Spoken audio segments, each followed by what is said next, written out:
Donc, comme vous l'avez entendu sûrement précédemment, le cours, avec Bezrat Hashem, le Rochem du cours, plus l'influence sur chacun, plus ce que chacun va prendre sur lui-même, plus tout ce qui va se passer à partir de là, c'est dédié l'Einou Nishmatam de Rabbi Chaim Moshe Ben Esther et de Rachel Asayak Bat Dada, qu'Hachem élève l'Anishamot parmi les tzadikim d'Israël. Alors vous savez qu'on a lu dans cette paracha, juste avant, c'est marqué là-bas, Vayavé Yosef et Dibatam Ra'a El Aviem. Ils ont rapporté, les frères de Yosef, il a rapporté des mauvaises paroles, El Aviem, à leur père. Ça veut dire que Yosef, il a fait la shonara sur ses frères. Alors Rashi là-bas, il dit une chose incroyable, il dit Kol Ra'a She'aya Ro'e Be'echav Ben Elea Ayamagid Le'aviv. Tout le mal qu'il voyait chez ses frères, les enfants de Léa, il racontait à leur père. Tout le mal. Ça veut dire qu'il a fait vraiment, il a été rapporté, il a été raconté tout ce qui se passait. Maintenant, on a bien compris qu'à partir de là, alors, eh bien, les frères, ils ont eu la haine contre lui. Après, il a eu fait les rêves. Après, ils ont eu la jalousie. Après, ils ont décidé de le vendre. Il est arrivé en Égypte. Après ça, c'est des Bnei Israël qui sont arrivés en Égypte. Après, il y a eu l'esclavage d'Égypte. Donc, toute l'histoire, en fin de compte, elle a démarré avec la langue. Toute l'histoire, elle a démarré avec ce lachon-là qui a été fait. Et malheureusement ou heureusement, c'est-à-dire que l'homme, il fait des erreurs, mais Hachem, il utilise le mal de l'homme pour faire du bien. Parce que grâce à ça, on a reçu la Torah. Donc pour essayer de comprendre un peu comment fonctionne ce principe-là, d'arriver à voir la puissance qui existe à l'intérieur finalement de la parole, alors il faut démarrer de l'origine des choses. Quand c'est marqué « Vaïpar be'apar nishmatraim », dans Bereshit, Hachem, il a insufflé le souffle de vie à l'homme. Alors Rachid, le Targum là-bas, il dit c'est quoi Nishmatraim? Il dit c'est Ruach Bemalela. C'est le pouvoir de parole. Alors Rachid, il dit Av Behema Vechaya Nikriu Nefesh Chaya. Même les animaux, ils sont appelés Nefesh Chaya, parce que Nefesh Chaya, ça veut dire être vivant. Maintenant, mais Arzo Chaya Shebekula. Mais celle-là, c'est la plus vivante de tous. Quoi Shinitosef Bo Dea Vedibour. Parce que l'homme, on lui a rajouté la Dea et le Dibour. Maintenant, qu'est-ce que c'est la DA? La DA, c'est la pensée. La DA, c'est la conscience. La DA, c'est la volonté. C'est un mot qui est très difficile à traduire. Le Rav Wolbe, il a écrit un livre entier pour expliquer, ça s'appelle Pirkei Kinyan Da'at, les différentes facettes du Da'at. Alors, si je peux vous résumer, comme ça vous aurez l'occasion de réfléchir 5 ou 6 ans dessus, parce que le mot Da'at, il se traduit en tant que connaissance, la Da'at. Le mot da'at, il se traduit en tant que conscience. La conscience, c'est-à-dire l'arc électrique qui s'établit entre moi et la réalité. Je suis conscient de ce qui se passe. Et le da'at, il se traduit aussi en tant que... J'ai déjà dit. Ah, j'ai oublié qu'on était à Sarcelles. Donc, ne vous énervez pas. D'accord. Donc, non, je rigole, c'est bien plus grave. Alors, non, c'est rien, c'est pour mettre l'ambiance. Donc, ou da'at, ça veut dire la volonté. Si vous avez l'occasion un jour d'étudier le pirouge du Raphaïm sur Melechet Marchevet là-bas dans Shabbat, il va expliquer que la partie de Da'at de la Melechet Marchevet, c'est la volonté. C'est quand on dit à quelqu'un Be'ezé Da'at ataosedze, ça veut dire dans quelle intention tu fais cela. Donc le Da'at, ça devient la volonté. Maintenant, comment quelque chose, il peut être en même temps la volonté, en même temps la connaissance, en même temps la conscience? Alors en fait, la logique des trois, alors je vous donne la phrase, après je vous laisse réfléchir, c'est qu'une personne, elle doit vivre sa connaissance en toute conscience et selon sa volonté. Donc la connaissance, ça ne suffit pas de l'avoir. Ça c'est rien, tu fais copier-coller entre les Sfarim et toi, ça ne veut rien dire. Une fois j'ai rencontré un goy à Strasbourg qui avait fini le Talmud. Alors c'est un Talmud Chacham. Tu peux mettre tout le Talmud dans un CD, et si t'en mets 2, c'est mortel, c'est des CD. D'accord? Non. Donc ça ne veut rien dire. La connaissance, c'est facile, tu apprends tous les jours, tu connais. Ce qui est difficile, c'est de vivre en fonction de sa connaissance. C'est-à-dire que tu as le niveau de Yirat Shamaim, de la connaissance que tu as reçue. Ça, c'est difficile. Donc, c'est marqué ici, le Da'at, c'est de vivre sa connaissance en toute conscience. Et c'est quoi la conscience? On a dit, c'est le lien qui existe entre toi et la réalité. Quand tu es conscient de quelque chose, par exemple, vous êtes là. Vous êtes là, oui? Non, oui? Moi, je suis là. Alors, moi, je suis conscient d'être là. Vous êtes conscient d'être là? Maintenant, on peut être conscient et en même temps avoir la tête ailleurs. C'est un syndrome qui a démarré avec Louis XVI, d'accord? Comme des gens, ils sont conscients qu'ils sont mariés, mais ils trompent leur femme. Mais quand tu leur dis, mais t'es marié, il dit, ah, excuse-moi, j'avais la tête ailleurs. Oui. Quelqu'un, il est conscient qu'il va redoubler, mais il fait rien à l'école. Quelqu'un, il est conscient qu'il va se faire renvoyer de son travail, mais il fait pas d'effort. Quelqu'un, il est conscient que ses enfants, ils partent en sucette, mais il n'a pas le temps de s'occuper. Donc la conscience, ça sert à rien si elle n'est pas en rapport avec toi. C'est-à-dire que si tu ne vis pas en fonction de ce dont tu es conscient, on appelle ça un inconscient. Même si tu es conscient. C'est pour ça qu'il y a un mot très violent pour ça, en français. C'est quand on dit « je n'ai pas eu la présence d'esprit ». Vous parlez français, non? Oui.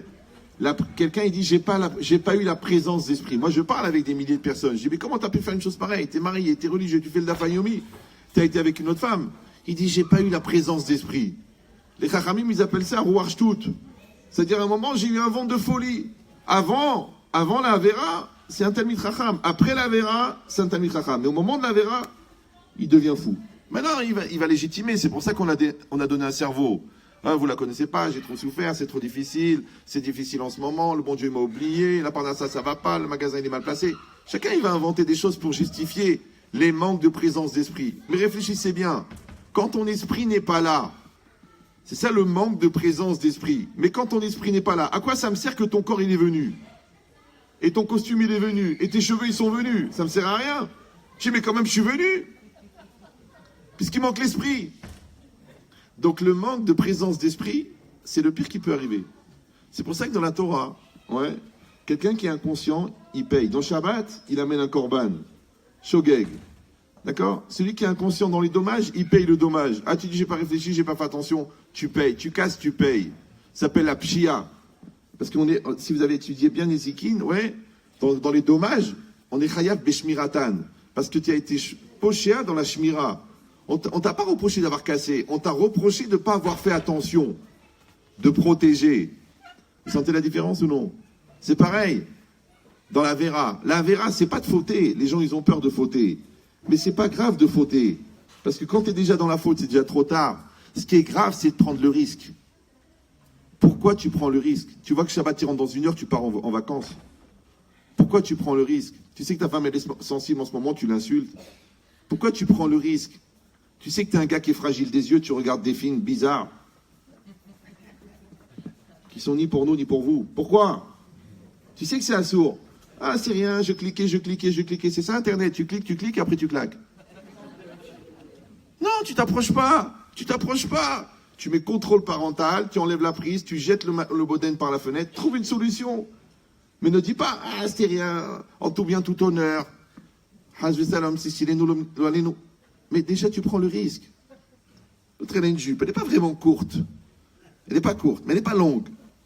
Mais quand elle s'assoit, on sait qu'elle a des genoux. Donc, c'est-à-dire qu'elle va rester debout toute sa vie. C'est comme ça. Les gens ils disent, bon, il ne faut pas exagérer. Moi ma grand-mère, mes deux grand-mères, je croyais qu'ils n'avaient pas de genoux.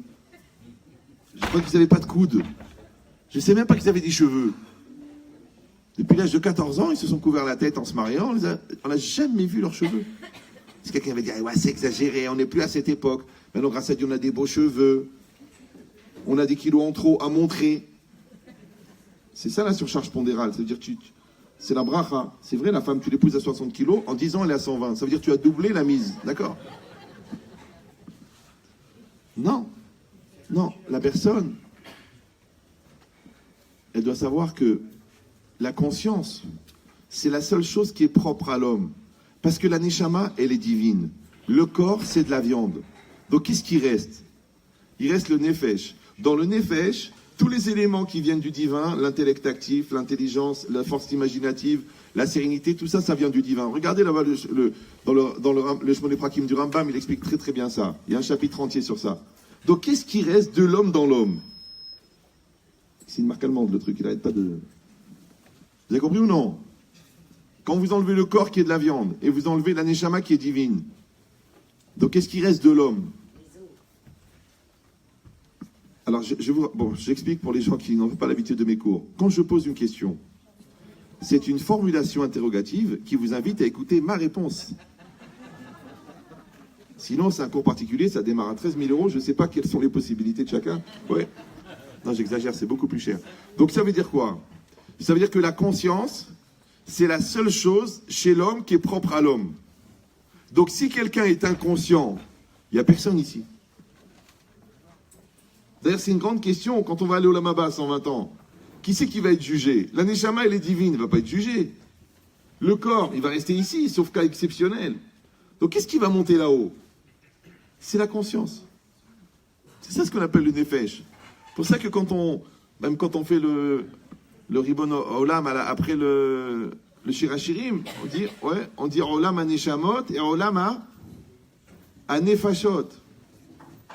C'est-à-dire que le challenge, le défi, c'est de rendre sa Neshama éternelle. Mais elle est déjà éternelle. Donc c'est de rendre son Nefesh éternel. Maintenant, pour que ton Nefesh il devienne éternel alors qu'il est rattaché à ton corps, il faut que tu le sépares et que tu le rapproches de ta Neshama. Dans le Nefesh, le problème, c'est qu'il est au milieu, parce qu'il a le corps d'un côté et la Neshama de l'autre. La Neshama, elle est éternelle, le corps, il est fini. Oui. La Neshama, le Nefesh et le corps. Voilà. En résumé. D'accord? Après, vous pouvez compliquer. Maintenant, si vous comprenez ça, pour ça, on dit dans la Chassidoute, il y a Nefesh Behemi, Nefesh Eloki. C'est-à-dire qu'à partir du zéro, tu montes vers l'esprit, tu montes vers la Neshama. À partir du zéro, tu descends vers le corps, tu descends vers l'animal. L'animal, c'est quand le mal qui est en toi, il s'identifie au moi. Le je, le ani et le mal, il s'identifie, ça fait animal. D'ailleurs, tu vois dans ses yeux qui te regardent comme un shawarma, tu as compris que c'est fini, il est passé dans la phase animale. Ouais. Donc ça veut dire quoi? C'est que la personne, elle va décider où elle va emmener son nefesh vers son gouffre, et donc elle va devenir un corps, un matériel, un matériau, un matérialiste.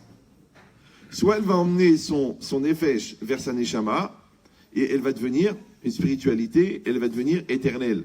Parce que de la même manière que la neshama est éternelle, alors le nefesh, il peut devenir éternel grâce à la chimie de la neshama. C'est pour ça qu'on fait des mitzvot. Parce que la mitzvah, elle existait avant qu'Hachem crée le monde.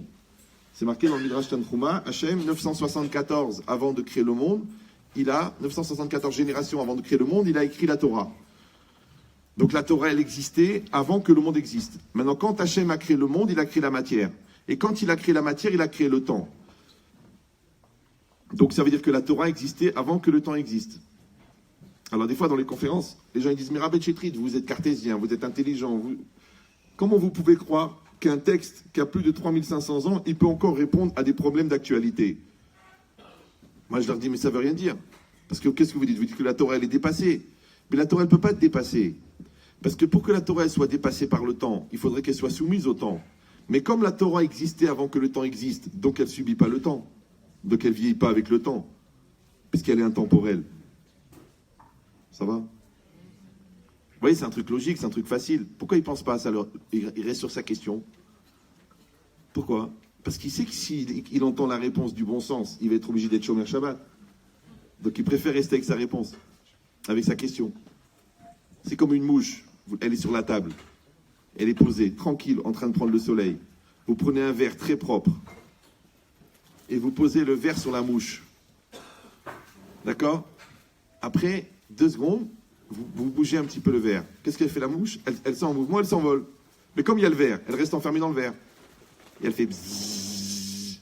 Et vous, comme un grand pervers, vous montez tout doucement le verre. Mais toujours en restant parallèle à la table. Et bien la mouche, elle continue à essayer de sortir par le haut, elle ne réfléchit pas qu'il y a une ouverture en bas. Vous avez compris ou non? Non, je ne crois pas que vous avez compris. Alors, je vous explique. Quand je vous donne des exemples, je ne parle pas au premier degré. J'ai arrêté de parler au premier degré quand j'avais 8 ans et demi. Donc on est au 2e ou 3e degré. Regardez autour de vous combien il y a de personnes qui connaissent la solution et qui restent enfermées dans le verre. Ça s'appelle l'entêtement. L'entêtement, c'est le mensonge que tu gardes en tête. L'entêtement. Tu sais que c'est faux. Tu sais que ça va nulle part. Tu sais que ça ne va pas arranger. Mais quand même, tu continues. Tu sais que ça va t'amener au divorce, mais quand même tu continues. Tu sais que tu es en train de détruire l'enfant, mais quand même tu continues. Oui, mais mon père, il a fait comme ça avec moi. Oui, mais toi, tu as fait 3 dépressions. Donc réfléchis.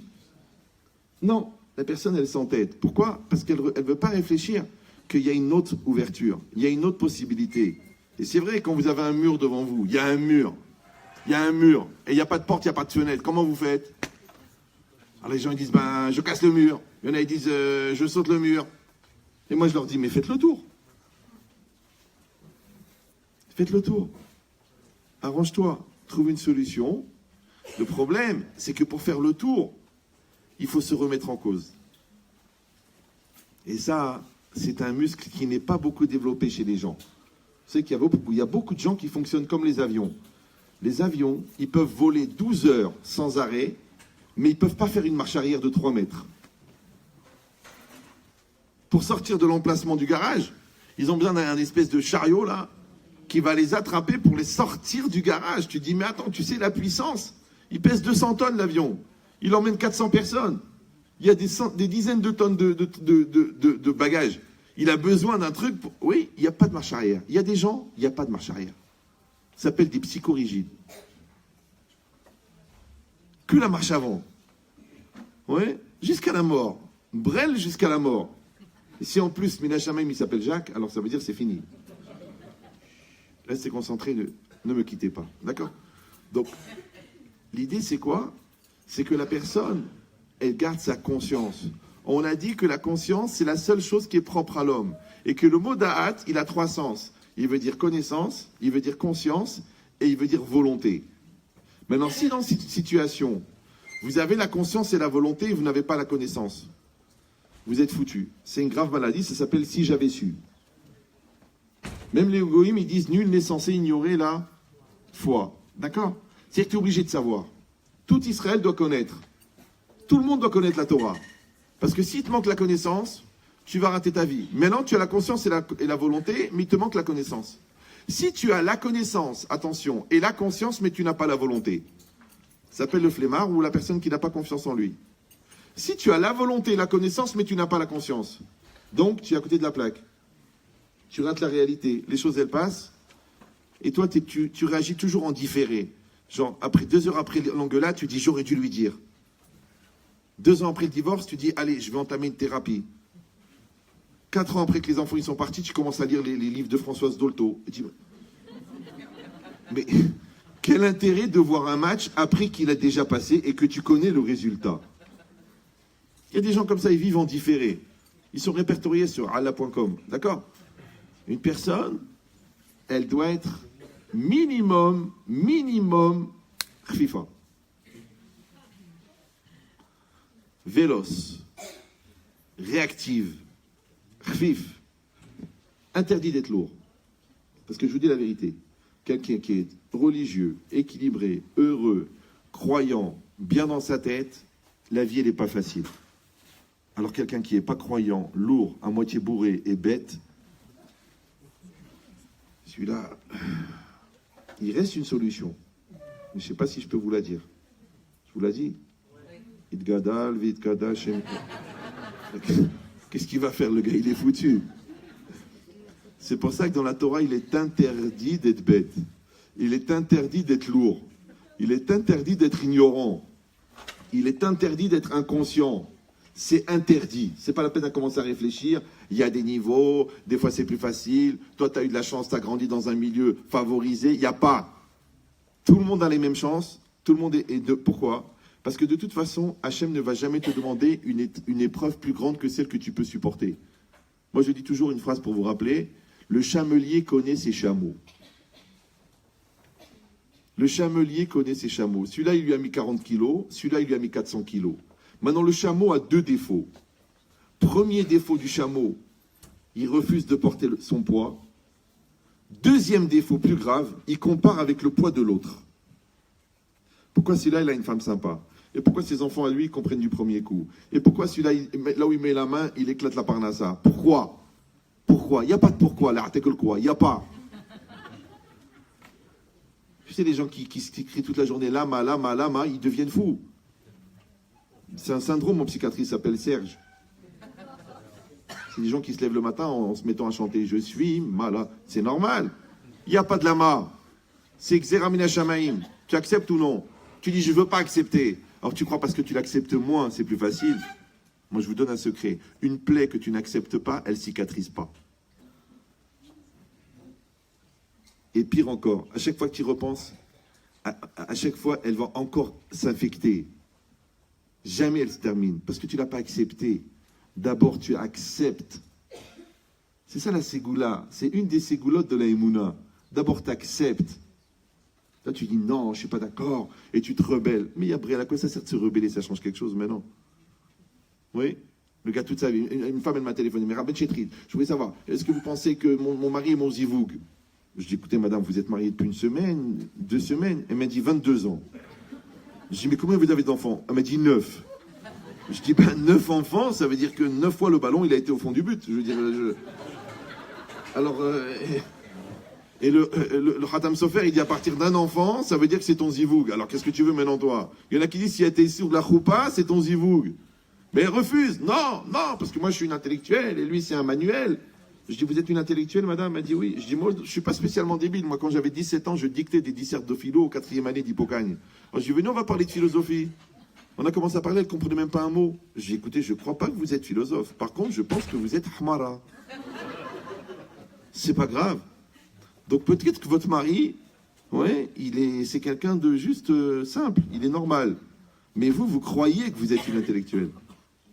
C'est une très grave maladie, qui s'étudie d'ailleurs en faculté, ça s'appelle la mythomanie. Ouais. Non, la personne, elle doit accepter. Donc la Emouna, ouais, c'est pas d'espérer qu'Hachem va te donner ce que tu veux. C'est de comprendre que ce qu'il t'a donné, c'est ça ce qui te revient. Vous sentez la différence ou là? Hein? Non, puisqu'on est une Hamara, ça va bien. Bien sûr. Moi, une femme, elle m'a dit, moi, mon mari, je l'ai rendu comme une serpillière. Je l'ai cassé, concassé, fracassé. Sur les conseils de ma mère, d'ailleurs. Je dis, c'est bien, madame, c'est normal. Elle me dit, pourquoi? Je dis, parce que vous formez un couple. Vous êtes raide comme un balai. Lui, c'est une serpillière, vous faites un couple. Allez faire le ménage. D'accord? Mais c'est quoi l'idée? Non, réfléchissez bien que le défaut majeur des gens qui nous sont proches, c'est qu'ils nous ressemblent. Maintenant, quelqu'un, il peut te ressembler par complémentarité, parce que la poubelle et le couvercle, ils vont ensemble. Mais des fois, il peut te ressembler par mimétisme. Par exemple, les gens qui s'aiment souvent, quand vous les rencontrez, vous dites, mais vous êtes frères et sœurs? Non, non, on est mari et femme. Et plus ils s'aiment, et plus ils se ressemblent. Par contre, les gens qui ne s'aiment pas, plus ils vieillissent, moins ils s'aiment. Bien qu'en vérité, ils devraient se ressembler, puisqu'ils s'aiment le seum. Il y en a même qui ont atteint le summit. C'est comme ça qu'on dit. Le summit du seum. C'est même devenu un art, ça s'appelle l'arsum. Ouais. Des fois, tu vois des gens, mais pourquoi vous faites la tronche? Arrêtez de souffrir. Oui, je ne suis pas bien, j'en ai marre, je vais mourir. Mais va dans les hôpitaux. Va voir les cancéreux. Va les voir les gens, lui a coupé une jambe, celui-là a enlevé un pied, celui-là. Il sourit, il donne du courage. Et toi, qu'est-ce que tu as eu? Oui, j'ai rayé la voiture, j'ai raté le permis, j'ai pas eu du bac de premier coup. Eh bien, c'est bien pour une fois que tu as réussi un truc du premier coup. Tu as réussi à le rater du premier coup. Les gens, ils se plaignent des bêtises. Tous les jours, on entend encore un malheur, encore un malheur, encore un malheur. Le 33 ans, rupture d'anévrisme, celui-là, un cancer, il est parti, celui-là, 6 enfants, elle est seule, celui-là. Alors, de quoi tu te plains, toi? C'est quoi ton malheur? C'est qu'il t'arrive rien de mal. Alors, tellement tu t'ennuies, tu t'es fabriqué un problème, ça s'appelle le malade imaginaire. Mais en vérité, Baruch Hashem, pour les 3 quarts d'entre nous, on va très bien. Maintenant, tu peux, si tu veux, te rendre malade. Vous savez que la maladie la plus répandue, en anglais, s'appelle PDT. PDT, vous connaissez, non? PDT. Pomme de terre. Ou perte de temps. Ou prise de tête. La prise de tête est une perte de temps qui te rend la tête comme une patate. Et la prise de tête, c'est elle qui est à l'origine de toutes les maladies. Parce que toutes les maladies, elles démarrent dans la tête. Et toi, tu te prends la tête. Toi, tu te prends la tête pour les enfants. Toi, tu prends la tête pour la parnassa. Toi, tu te prends la tête parce que ta belle-mère, elle t'a pas dit Shabbat Shalom. Il y en a un, il m'a dit, Rabben Chetri, je peux plus la voir. Qu'est-ce que je peux faire? Je dis, si tu veux, je prie pour que tu deviennes aveugle.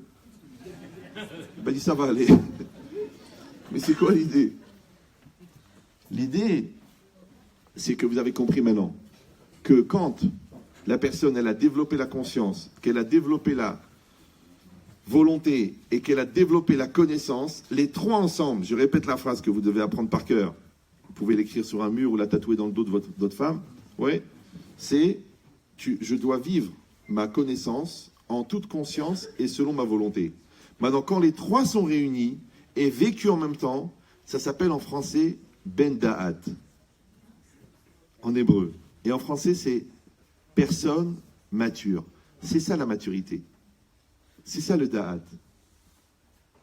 C'est pour ça que la Avera, c'est un Essiah Hada'at. Tu as perdu conscience. J'ai pas réfléchi, je me rendais pas compte de la gravité, j'avais la tête ailleurs, les mots ont dépassé ma pensée, ça n'est pas ce que je voulais dire, je ressens des choses mais je trouve pas les mots, le geste il m'a échappé, je voulais pas le faire, je le regrette, je n'étais pas moi-même. Et ouais, combien d'absences, combien on peut être absent de sa propre vie. Et je vous rappelle que les absents ont toujours tort. Maintenant, tu ne peux pas être absent sans faire attention et après légitimer ton absence avec ton cerveau.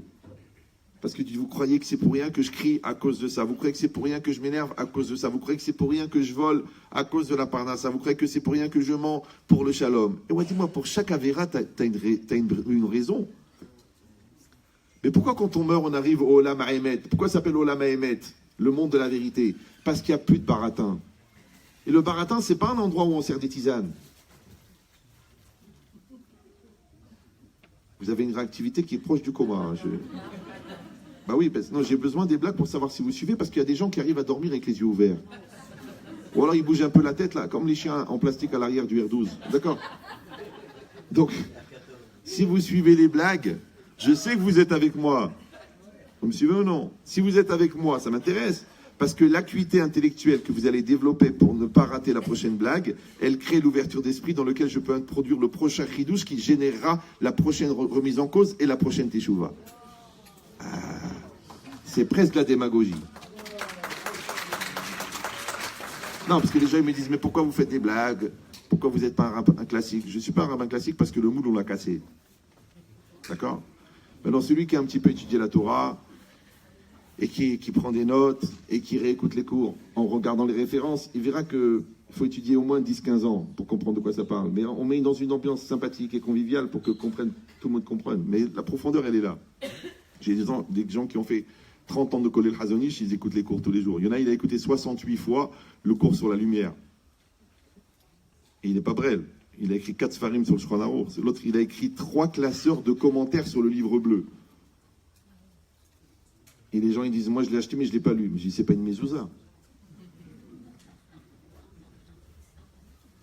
C'est-à-dire que les outils sont bons. Maintenant, c'est dans une ambiance. C'est normal. Parce qu'on a besoin de simcha, on a besoin d'énergie, on a besoin de force. Donc, on vous donne 40% de Torah et 60% d'énergie. Et si vous sortez un peu plus heureux du cours, c'est pas très grave. Ça s'appelle une thérapie par le rire. Et si en plus vous entendez le chidouche, c'est encore mieux. Et si en plus de ça vous évoluez, c'est encore mieux. Et si en plus de ça vous rentrez à la maison avec une énergie positive pour relancer le processus d'évolution de votre couple et de vos enfants, ma chère va arriver. Vous aimez bien ce genre de truc? Bon. Alors, qu'est-ce qui est marqué ici? Je ferai les brachot à la fin, c'est gratuit. Donc, qu'est-ce qui est marqué ici? Ici, c'est marqué une chose incroyable. Que dans Rashi, parce qu'on est en train d'expliquer Rashi, ouais, parce qu'il a dit quoi? Nitosef bodera vedibour. Que l'homme, à la différence de l'animal, il a le déa, la déa et le dibour. Et la déa, on a mis tout ce petit quart d'heure pour expliquer ce qu'est le da'at. Maintenant, vous avez compris qu'en fait, la déa, c'est la dimension intérieure de la personne. C'est ça la maturité, c'est ça la conscience, c'est ça la volonté maîtrisée, c'est ça le choix. Maintenant, quand quelqu'un renonce à la maturité, il renonce aussi au choix. Il faut leur expliquer à tous ces jeunes qui disent « Moi, laisse-moi tranquille avec la religion, je fais ce que je veux. » Mais Yabrel, pour commencer à faire ce que tu veux, il faudrait d'abord qu'il y ait un jeu. Et quand le jeu n'est pas construit, il est remplacé par l'Yetzerara. Et l'Yetzerara, c'est pas toi, la preuve, c'est quand tu te fais attraper, la première chose que tu dis, c'est que c'est pas moi. Bien que tu sais que c'est toi qui l'as pris le billet de 5 €, non? Pourquoi tu dis c'est pas moi? Parce qu'au fond, c'est pas toi. La preuve, c'est que quand on force, tu dis c'était plus fort que moi. Alors tu as un truc en toi, qui est à l'intérieur de toi, qui n'est pas toi, et plus fort que toi, et qui maîtrise. Alors peut-être que tu vis pas ta vie. Et celui qui vit pas sa vie, il est pas né. Et celui qui est pas né, il est mort. Regardez le poisson, il est pas né, et il est mort. C'est impossible de paner un poisson vivant. Il bouge. Alors vous sentez la différence qui est entre pané et mort? Celui qui est pané, Ouais. Alors les Chachamim, ils disent Rechaim bechayehem nikraim metim. Les Rechaim de leur vivant sont appelés morts. Alors les gens, ils croient que ça veut dire que la Torah, elle est cruelle, et que les Chachamim, ils sont culpabilisants, et que la Torah, elle est anxiogène, et t'es hayav mita, t'es hayav mita. Il y en a un, il est venu chez moi, il m'a dit Rabben Shitrit, ça veut dire quoi? T'es hayav mita, t'es hayav mita. Encore, on est mort, on est mort. Alors on est mort. Alors la Torah nous condamne à mort. Je lui dis, Chaz v'shalom, elle ne te condamne pas à mort. Ah, vous me rassurez. Alors qu'est-ce qu'elle dit? Elle dit juste que t'es mort. Bah oui. Ça veut dire quoi? Parce que quelqu'un qui n'est pas en maîtrise, quelqu'un qui n'est pas en capacité de choix, quelqu'un qui est pris par ses pulsions, maintenant que tu es pris par le Yetzer Hara pour manger ta ref, ou tu es pris par ton Yetzer Hara d'avoir toujours peur, ou tu es pris par ton Yetzer Hara de penser que les autres ne t'aiment pas, ou tu es pris par ton Yetzer Hara de penser que la flemme c'est la bonne solution et que le mensonge ça sera toujours plus simple. Il n'y a pas de différence. Parce que sachez que le Yetzer Hara ne fait jamais fauter. Vous êtes au courant de ça? Le Yetzer Hara, il ne fait pas fauter. Le Yetzer Hara, il crée le terrain qui va t'amener à fauter. Il va t'enlever la confiance en toi. Il va te faire négliger. Il va te rendre lourd. Il va te rendre menteur. Et toi, à cause de ce terrain de mensonge, tu mens. Et toi, à cause de ce terrain de flemme, tu rates le Kriyat Shema. Et toi, à cause de ce terrain de négligence, tu rentres tard le Shabbat. Ou non. Mais lui, il t'a pas fait transgresser Shabbat. Il t'a juste développé les mauvaises midotes qu'il faut pour faire des avérotes. C'est pour ça que le Rav Chaim Vital, au début du Sharik Doucha, il dit que toutes les mitzvot, elles viennent des bonnes midotes. Et toutes les avérotes, elles viennent des mauvaises midotes. Donc un homme, toute sa vie, il doit travailler ses midotes. Maintenant, tu vois des gens, ils apprennent le Talmud, ils sont posés kalaha, ils ont une barbe de 30 km, ils n'ont pas de midote. Alors s'il n'y a pas de midote, à quoi ça sert? Pour être des animaux barbus, je rappelle que la barbe, c'est comme les mauvaises herbes, ça pousse tout seul. Le chapeau, ça coûte $100. Le frac, tu peux le louer. Donc ce qui compte, c'est est-ce que tu es devenu ce que tu as appris. Maintenant, apprendre, ça prend des mois. Mais devenir, ça prend des décennies. Vous savez dire à Ariat Mekoudeshedli, ça prend 5 secondes. Mais pour être marié, ça prend du temps.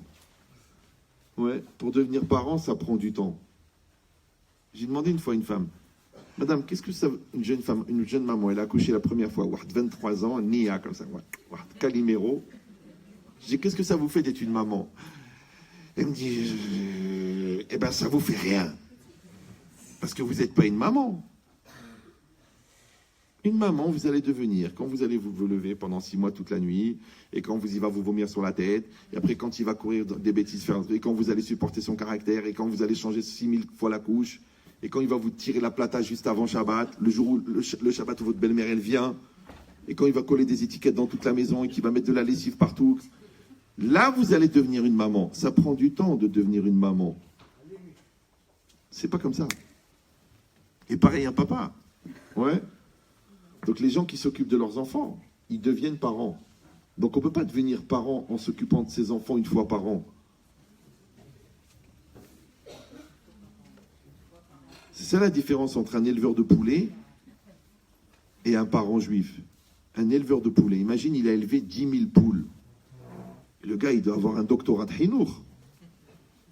Tu lui poses la question, tu lui dis, alors, Gaëtan, du tilleul. Bon, sa mère, elle a appelé Gaëtan parce qu'elle a vu sa tête, elle a dit, le Gaëtan ce qu'il est. D'accord. Alors, qu'est-ce que ça vous a fait d'élever 100 000 poules dans toute une carrière? Alors lui, il dit... Tu sens que le gars, il a un QI qui est proche de celui de la poule, c'est-à-dire le double, QI. D'accord, ouais. Pourquoi? Parce qu'il a élevé des poulets. Il n'a jamais réfléchi. C'est un éleveur de poulets. Maintenant, quelle différence entre élever les poulets et éduquer les enfants? La différence, c'est très simple. C'est que quand tu éduques des enfants, tu évolues en même temps que les enfants. Mais quand tu élèves les poulets, tu ne peux pas évoluer en même temps que le poulet. Donc les gens qui n'évoluent pas en éduquant leurs enfants, c'est qu'ils font de l'élevage. Mziana. Vous avez compris? Maintenant, rappelez-vous qu'avant d'éduquer l'enfant qui est devant toi, il faut d'abord éduquer l'enfant qui est en toi. Et l'enfant qui est en toi, c'est quoi? C'est le travail des midot. Raoudon Kolo, cousin de Marco Polo, on revient toujours au problème. Il faut travailler. Mais qu'est-ce qu'il a dit Rashi? Que l'homme, il est différent parce qu'il a la déa et le dibour. Le dibour, c'est où? C'est à l'extérieur. Et la déa, c'est où? C'est à l'intérieur. Maintenant, normalement, c'est marqué comme ça, oui. Rak allié des dibour, nikar da'at. C'est par la parole qu'on connaît le da'at de quelqu'un. Comment on connaît la pensée de quelqu'un? Par sa parole. Verak allié des da'at, yesh erech les dibour. Et c'est que le da'at qui donne de la valeur à la parole. Vous savez, quand vous parlez, vous pouvez parler vide, vous pouvez parler plein, vous pouvez parler concentré, vous pouvez parler avec un contenu. Vous pouvez parler pour rien. Ça s'appelle les discussions d'ascenseur. Bonjour, bonjour. Il pleut? Écoutez, je sais pas, on est dans l'ascenseur. Excusez-moi. D'accord. C'est sans tu parles pour rien. Comme tu passes une après-midi à parler, tous les potins de ce qui se sont passés pour rien. Les goïms, ils ont une expression pour ça. Ils disent, qu'est-ce que vous avez fait cet après-midi? On a tué le temps. Et ouais, tu as tué rien que le temps. Mais tu ton voisin. L'argent, tu peux le récupérer. Ton couple, tu peux le sauver. Ton enfant, tu peux le rattraper. Mais comment tu vas rattraper le temps? Tu n'as rien que tué le temps. Oh, on a tué le temps. Bon, je sais ce que vous allez dire, c'est une expression. Mais regarde bien chez les gens qui l'utilisent, c'est leur façon de vivre. Ils tuent le temps. Ou le contraire. Ça veut dire que quand quelqu'un parle, tu entends ce qu'il est. Moi, je vous donne un secret. Moi, j'écoute pas mal les gens. Ouais. Maintenant, depuis longtemps, j'ai arrêté d'écouter ce qu'ils disent. J'écoute ce qu'ils sont. Maintenant, la personne, quand elle parle, elle dit une chose. Mais c'est très rare des gens qui arrivent à dire ce qu'ils sont. Parce que pour dire ce qu'il est, il faudrait d'abord qu'il sache qui il est. D'accord? Et pour dire ce qu'il est, il faudrait d'abord qu'il sache ce qu'il pense. Et après, il faudrait qu'il pense ce qu'il pense. Maintenant, quand quelqu'un il pense ce qu'il pense, et qu'il dit ce qu'il pense, et qu'il fait ce qu'il dit, ça s'appelle en français la linéarité existentielle, ce qu'on appelle en hébreu tzadik, parce que tzadik c'est tzedek, tzedek c'est la justice, le symbole de la justice c'est la balance, et la balance c'est l'équilibre et la cohérence. Donc quand tu fais ce qui a marqué dans le Shulchan Aruch, tu es tzadik. D'accord? Baruch, Omer, Verosé. Tu parles et tu agis. C'est pareil.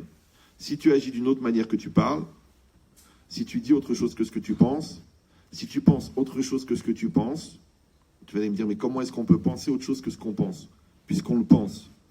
Moi, je connais des gens, ils pensent qu'ils aiment leur mari, mais ils l'insultent. Donc peut-être que tu l'aimes pas. Mais bien sûr que je l'aime, ça va pas, mais c'est le père de mes enfants. Mais ça va rien dire. Oui, mais si arrivait quelque chose, eh ben, si Dieu veut, je trouverai quelqu'un d'autre. Alors, je vous donne le secret. Si quelqu'un ne pense pas ce qu'il pense, ouais, ça veut dire qu'en vérité, il ne pense pas. Pourquoi? Regardez une conséquence. Vous savez que les enfants ne font pas ce qu'on leur dit. Ils font ce qu'on pense. Mais à condition qu'on leur dise ce qu'on pense. Mais si on ne pense pas ce qu'on dit, ils n'entendent rien. Par exemple, tu dis à un enfant, révise la Mishnah. Mais toi, ça ne t'intéresse pas. Béhémet, ça te saoule. Donc, il n'a pas envie de réviser. Pourquoi? Parce que tu n'es pas en train de lui dire, révise la Mishnah. Tu es en train de lui dire, ça me saoule la Mishnah. Lui, il entend, ça me saoule. Alors lui aussi, il dit, ça me saoule. Et toi, tu dis, mais je comprends pas, je paye 400 € de scolarité et tu révises pas. Mais qui dit, mais je suis comme toi, papa. Pourquoi toi, tu te lèves la nuit pour prendre la Mishnah? Donc, ça veut dire que si toi, tu dis une chose que tu ne penses pas, l'enfant n'entend rien, puisque l'enfant, il n'entend pas ce que tu dis, il entend ce que tu penses. Mais comme toi, tu ne penses pas ce que tu dis, il n'entend rien. Si tu penses que vraiment ta femme, elle est Ahmara, ça ne sert à rien de lui dire « je t'admire », puisqu'elle ne le sent pas. Si tu penses vraiment que ton mari, c'est un pauvre type, tu ne commences pas à lui dire « bon courage, chérie, bon courage », et dans ta tête, tu dis « qu'est-ce qu'il est lourd, mais quand moi je suis tombé sur une voie de garage pareille, mais qu'est-ce que j'ai fait au bon Dieu ?» Eh bien, bizarrement, il se sent mal. Ah, il m'a dit ça. Il m'a téléphoné, il m'a dit, Rabbi Chetrit, pourquoi ma femme est laxative? Laxative. C'est une personne qui a une capacité à régler les problèmes de transit de manière instantanée. Elle t'appelle, où t'étais, qu'est-ce que tu fais, pourquoi t'es pas là, quand j'ai besoin de toi, qu'est-ce que tu fais à la maison, fainé, on va travailler, pourquoi tu réponds pas, c'est quoi ces textos? Une femme laxative. Vous avez compris ou vous voulez un mot plus... Après, ça sera trop clair et ça sera peut-être extrêmement gênant pour tout le monde, alors je préfère ne pas le dire. Il m'a dit, pourquoi j'ai une femme laxative? Je dis, tu veux la vérité ou un truc qui te fait plaisir? Maintenant, je pose la question, parce que les gens, au fond, ils veulent pas la vérité, parce que dans Emet, il y a Met. Je dis, alors tu veux la vérité ou un truc qui te fait plaisir? Il m'a dit, je veux la vérité. Je dis, tu sais pourquoi ta femme elle est laxative? Parce qu'elle ne se sent pas aimée. Alors comme elle ne se sent pas aimée, au lieu de susciter les attentions, elle les exige. Et elle veut que tu lui dises, mais bien sûr que je t'aime, mais bien sûr que je suis là pour toi, mais bien sûr. Mais si elle se sentait aimée, t'as déjà vu quelqu'un qui a mangé 2 assiettes de dafina et qui prend une choucroute? Donc si la personne elle est rassasiée, elle ne peut pas mourir de faim. Donc si ton mari il est rassasié du cavote que tu lui donnes, il ne va pas écouter les compliments de la secrétaire. On verra les cas personnels après, c'est compliqué. Il y a trop de monde là, vous voyez pas qu'il y a du monde là? Ah ça c'est les insatisfaits. Donc eux ils n'ont pas besoin de quelque chose, ils ont besoin d'avoir besoin. C'est une maladie. Et pareil, si la femme elle a besoin d'attention, donne-lui des attentions. Commence pas à lui dire non, moi les déclarations j'en fais qu'une par an et d'impôts. Non. Qu'est-ce que ça peut te faire? Dis-lui, dis-lui. Tu peux même te lever et chanter. Il y en a un qui en est mort à force de chanter que je t'aime. D'accord? Donc c'est quoi l'idée? L'idée elle est simple, que la personne... J'ai besoin de le dire ou... Mais c'est quoi l'idée? C'est simple. C'est que le da'at, c'est le pendant du dibour. À l'intérieur, il y a la déa, à l'extérieur, il y a le dibour. Maintenant, le dibour, toujours, Volbeu, il dit dibour, zichibour. La parole, c'est le lien. Par exemple, là, je parle avec vous. C'est la parole qui nous relie. Pourquoi? Parce que communiquer, en français, communiquer, ça vient de commun. Et commun, c'est comme un. C'est pour ça que les gens qui ne communiquent pas, n'ont rien en commun, ils sont plus de communion, et à l'après, ils n'ont plus d'union. Parce que c'est comme un. C'est communion. Donc là même, il dit dibour, zichibour. C'est-à-dire qu'en parlant, je crée le lien avec l'autre. Mais en parlant, je crée le lien avec la réalité. Pourquoi je suis obligé de parler? Quand j'ai un projet, il faut en parler. Quand tu as une tristesse, il faut en parler. Parce que la parole, elle a ce pouvoir, on dit en français, d'extérioriser, exprimer. Ça sort à l'extérieur. Donc la réalisation de la déra, c'est le dibour. C'est pour ça que les gens qui n'arrivent pas à parler, souvent, ils ont des problèmes de réalisation personnelle.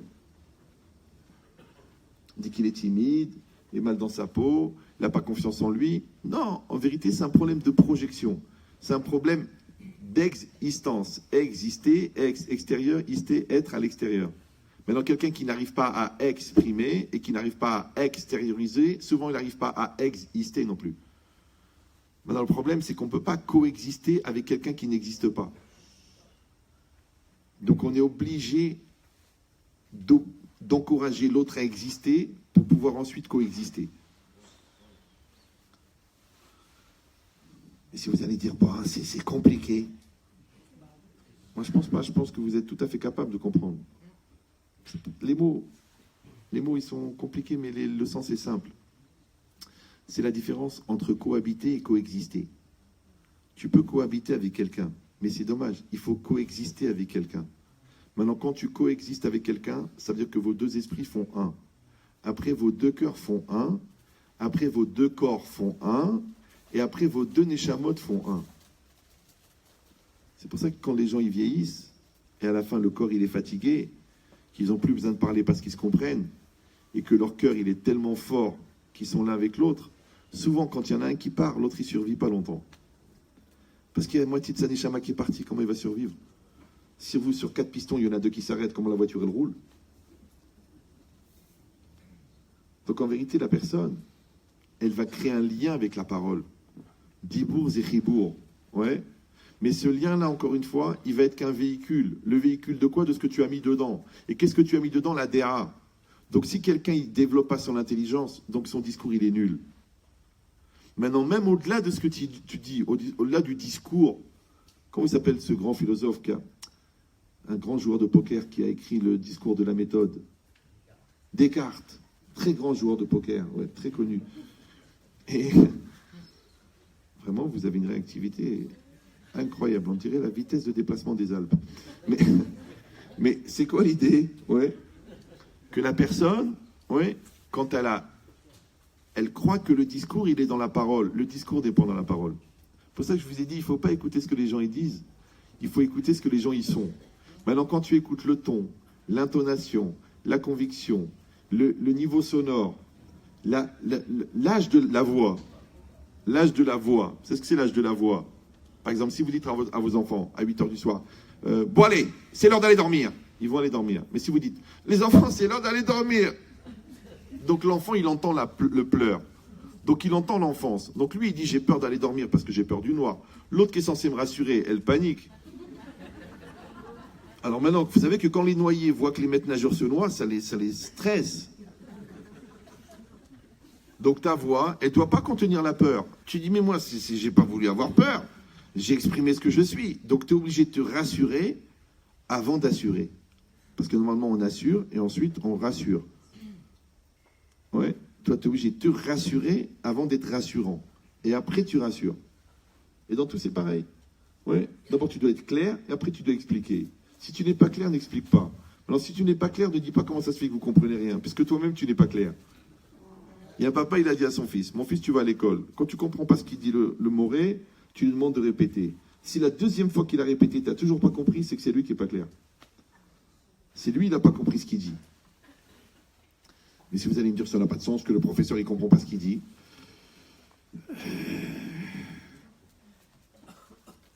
Vous savez, si l'intelligence était un héritage génétique, ça se saurait. Hein. Mais l'intelligence, en philosophie, c'est la capacité d'adaptation.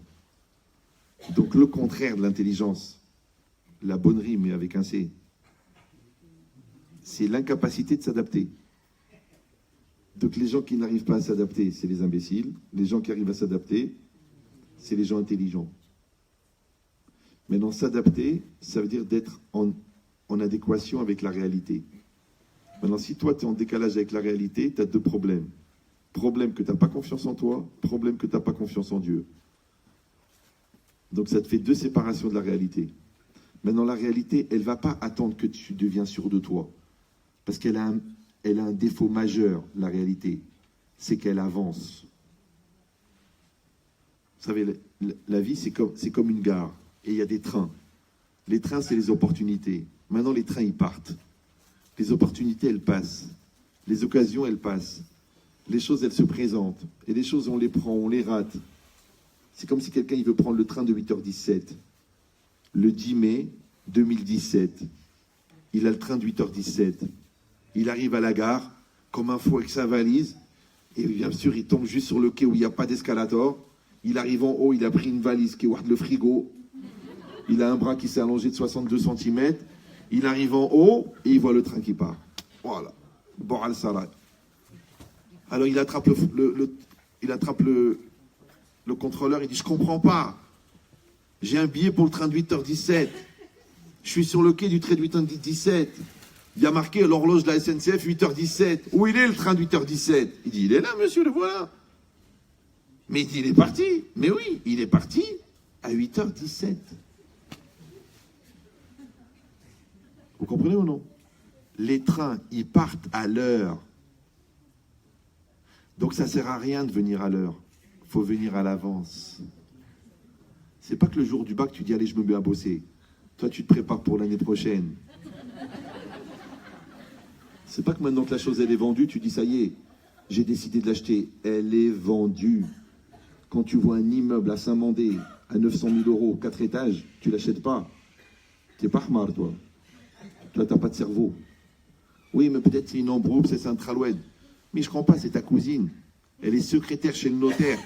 Elle t'a dit, Stingoya, elle avait 84 appartements.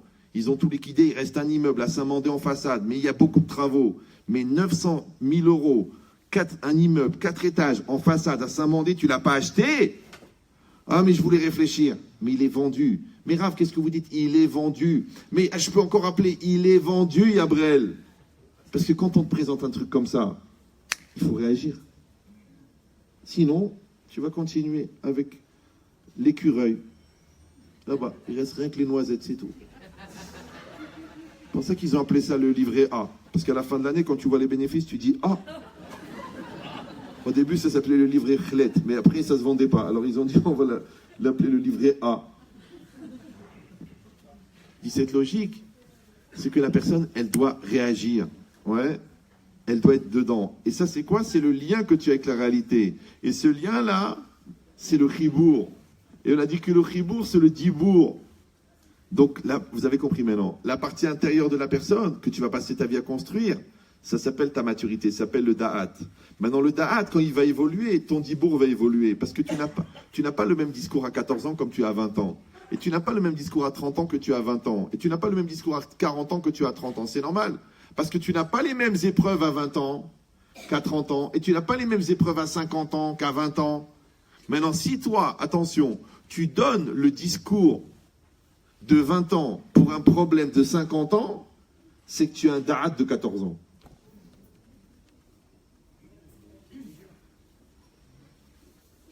Parce que normalement, tu dois faire évoluer ton esprit, en même temps que tu fais évoluer ton discours, en même temps que tu fais évoluer ta vie. Mais si tu vois que tu es inadapté, par exemple, tu dis à ton fils, quoi? Tu rentres à 1h du matin, mais qu'est-ce que tu crois? Mais qu'est-ce que tu... Baisse les yeux, sale race, pourriture, je te déshérite, pourri comme ma belle famille. Tu rentres à minuit, c'est honteux, je t'excommunie. Alors le fils, il dit, papa, j'ai 28 ans. Alors il dit quoi déjà? Vous savez qu'il y a 2 grands défauts majeurs. C'est que les enfants grandissent et les parents vieillissent. Maintenant, nous, on ne veut pas que les parents vieillissent, parce que qui c'est qui va nous garder les enfants Shabbat? Ouais. Et on ne veut pas que les enfants grandissent, parce que plus ils grandissent, plus ils nous ressemblent. C'est insupportable, le miroir vivant. Ouais. Et c'est ça la grande frustration d'un père juif, c'est qu'il ne peut pas dire à son fils, fils d'Orma, puisqu'il est sûr qu'il est de lui. Donc c'est quoi l'idée? Vous avez compris maintenant. Il y a la DA et le dibour. Donc toute sa vie, un homme, il va être dans un combat de développer sa maturité, sa DA, et d'améliorer son dibour. Et le dibour, il crée le lien avec la réalité. C'est pour ça que les gens qui ne parlent pas, ils ont souvent des soucis. Ils ont souvent des problèmes. Parce que le P, non, voilà, je ne vais pas ouvrir un sujet qui est trop compliqué. Non, parce que c'est un autre sujet. Je ne sais pas si ça m'est venu maintenant, mais il est tard. Alors, je vous donne l'image. Vous savez que c'est marqué une loi dans la Torah qui s'appelle le Neder, le vœu. Et la Torah, elle a dit, Lo yachel devaro. Un homme ne doit pas profaner sa parole. C'est très intéressant que le mot Lo yachel devaro, il vient de Chol. Et Chol, c'est quoi? C'est le profane. Donc en fait, Lo yachel, c'est ne pas profaner. Quand on dit transgresser, en fait, c'est profaner.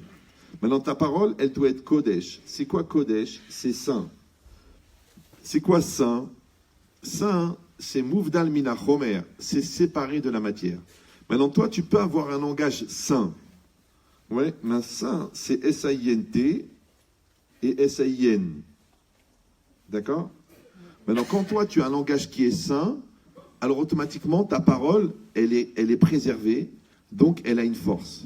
Si ta parole n'est pas préservée, donc elle n'a pas de force. Je donne un exemple. Il y a des halachot à la Beth Knesset. Il ne faut pas parler. Il ne faut pas parler pendant la Mida. Il ne faut pas parler pendant la Chazara. Il ne faut pas parler pendant le Kaddish.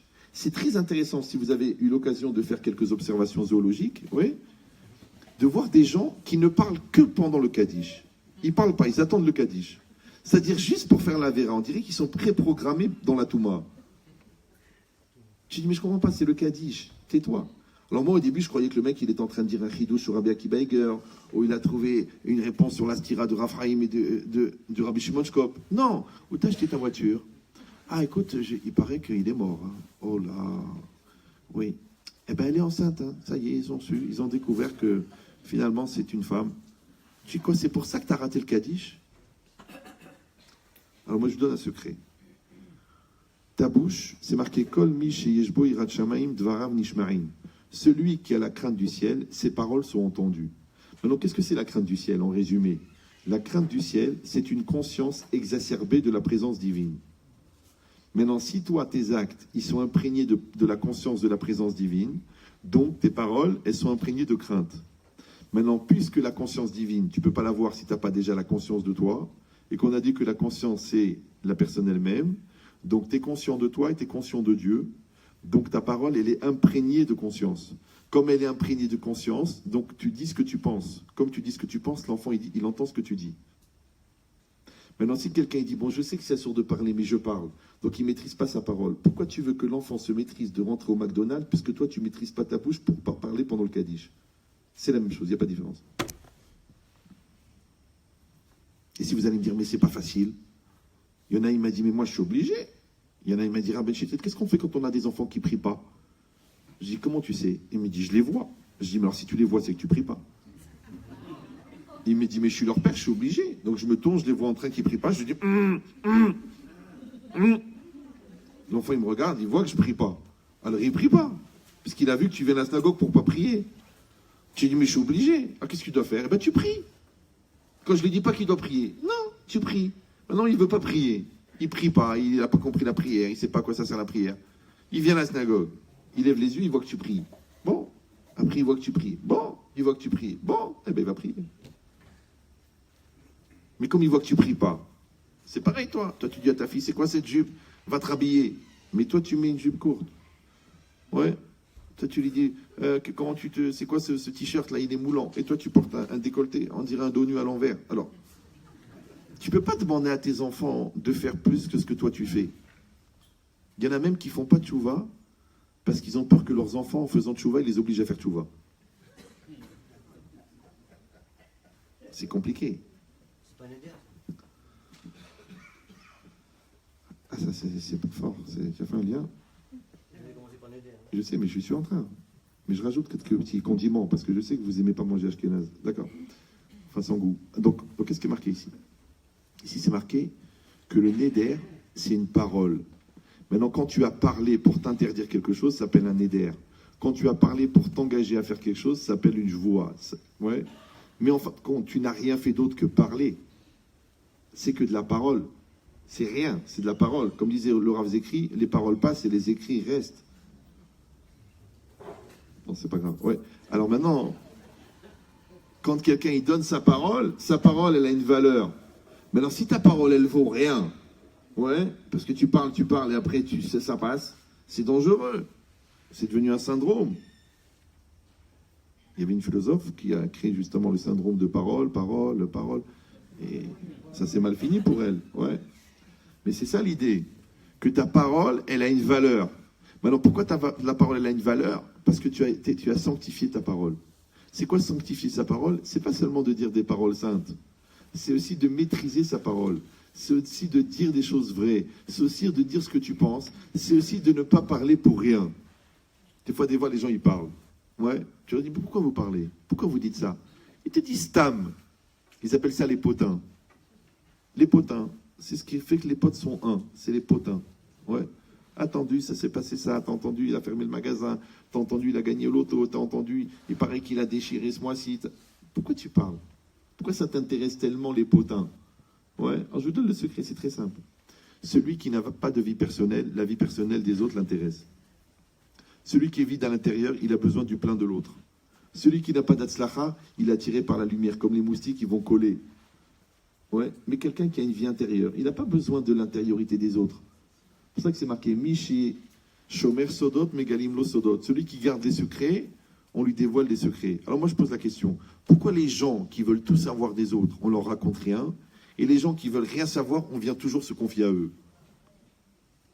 Pourquoi? Parce que tu sais qu'il y en a, c'est des radios pirates. Ils te jurent sur la tête de leur mère qu'ils vont rien dire. Tu raccroches, il y a déjà la moitié de Sarcelles qui est au courant.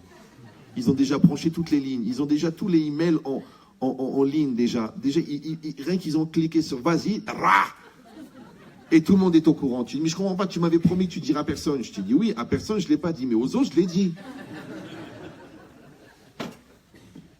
C'est pourquoi? Parce que tu es dérangé. C'est un syndrome en psychiatrie, ça s'appelle Popol. Mais c'est pas? En anglais, c'est people. Ils ont fait des journaux spéciaux pour ça. Les gens qui n'ont pas de vie, ça intéresse. Des journaux intellectuels, Closer, Public, tout ça.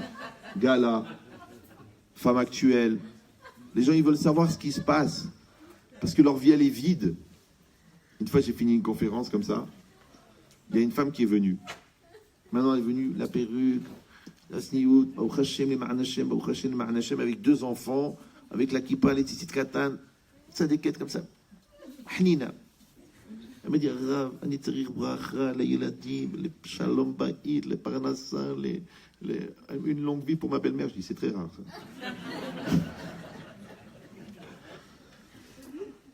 Je lui ai dit, ok, elle avait une bracha. N'importe quel juif, il peut faire une bracha, à plus forte raison un clown. Alors je lui ai fait la bracha. Elle était contente. La femme d'après, juste après, c'est une histoire vraie, hein, je mens rarement au public. Hein.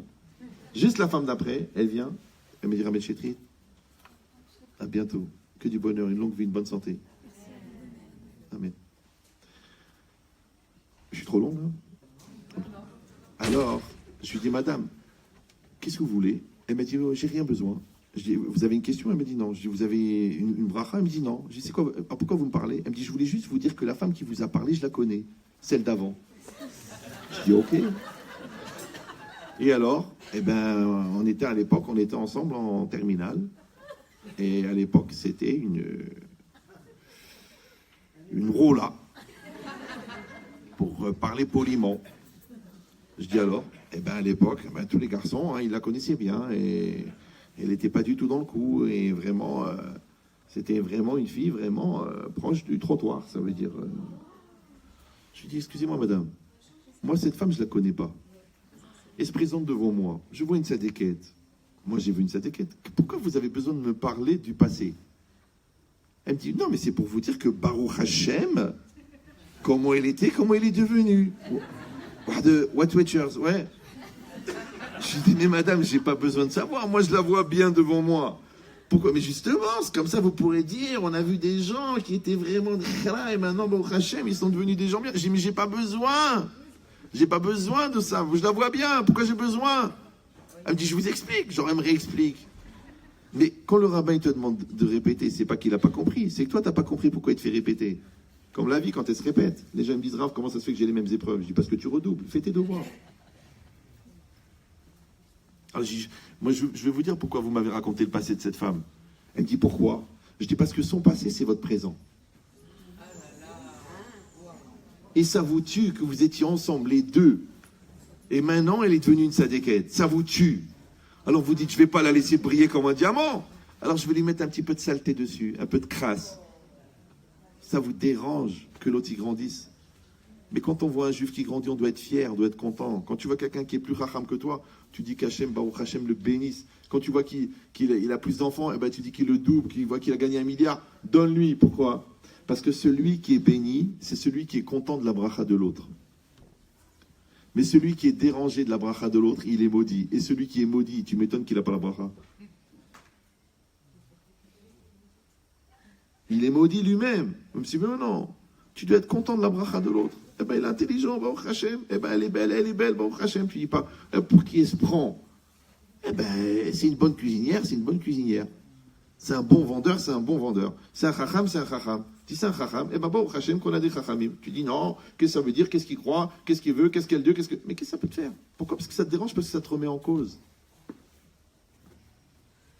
Et quand les gens, tu leur dis, pourquoi tu dis ça? Ils te disent stam. C'est ce que c'est stam? Stam, super tamé mort. Super tamé mort. Alors moi, je dis une chose. Il y a une mitzvah qui est accessible à n'importe quel niveau de religion. Tu peux la faire. Elle me dit laquelle? Ferme-la. Non, c'est vrai. Vous savez que les mots qu'on n'a pas dit, on les regrette pas. Les mots que tu as dit, c'est très dur de les rattraper. T'as beau dire, je ne le pensais pas, c'est pas ce que je voulais dire. Ah, je savais pas que tu la connaissais, je pensais pas qu'elle allait le prendre mal. Mais quand tu le dis pas, tu le dis pas. Déjà, tu le penses, c'est déjà grave. Ça veut dire qu'il faut que tu te fasses consulter. Parce que tu es tellement intéressé par la vie de l'autre, ça veut dire que la tienne, elle n'est pas intéressante. Mais toi, normalement, tu es marié. Déjà, en soi, déjà, c'est une galaxie. Tu as 4 enfants, ça veut dire que tu as 4 galaxies en mouvement autour de toi. Tu as un projet personnel d'évolution. Tu as une relation avec le divin. Tu as un projet spirituel. Tu as un projet communautaire. Tu as un projet professionnel. Tu as une famille à construire. Tu as un couple à développer. Tu as des enfants éduqués. Comment tu trouves le temps de t'occuper des autres? Mais moi, je sais pourquoi. Pourquoi? Ça s'appelle la fuite en avant. Mais oui, parce que qu'est-ce qu'ils font les gens? Ils s'épuisent avec des faux problèmes. Et quand on arrive au vrai problème, tu dis, j'ai plus de force. Comme les gens qui viennent te voir. Tu diras, je vais vous expliquer. Ma femme, elle est comme ça, elle est comme ça, elle est comme ça, elle est comme ça, elle est comme ça. Moi, j'attends. Il me dit, mon mari, il est comme ça, il est comme ça, il est comme ça. J'attends, je le laisse parler. Parce que si le pus, il sort pas, on ne peut pas traiter la cicatrice. Mais je dis, après que le pus, il est sorti, je dis, ok, ok. Maintenant, on va parler de vous. Ah, si ça commence comme ça, ah, de toute façon, vous avez pris parti, ah, vous voulez m'accuser, ah, de toute façon, moi, j'ai rien à me reprocher, moi, je suis parfait, ma mère me le disait, oui, mais ton père s'est pendu. Non, non, non, non, non, non. Alors, je m'en vais, si c'est comme ça, je m'en vais, vous me poussez à bout, je m'en vais, et moi, j'attends. Il se lève, il me fait genre à l'anglaise. Allez, je m'en vais. Qu'est-ce que ça veut dire ça? C'est quoi ces rabbins, ça va? Et moi, je l'attends.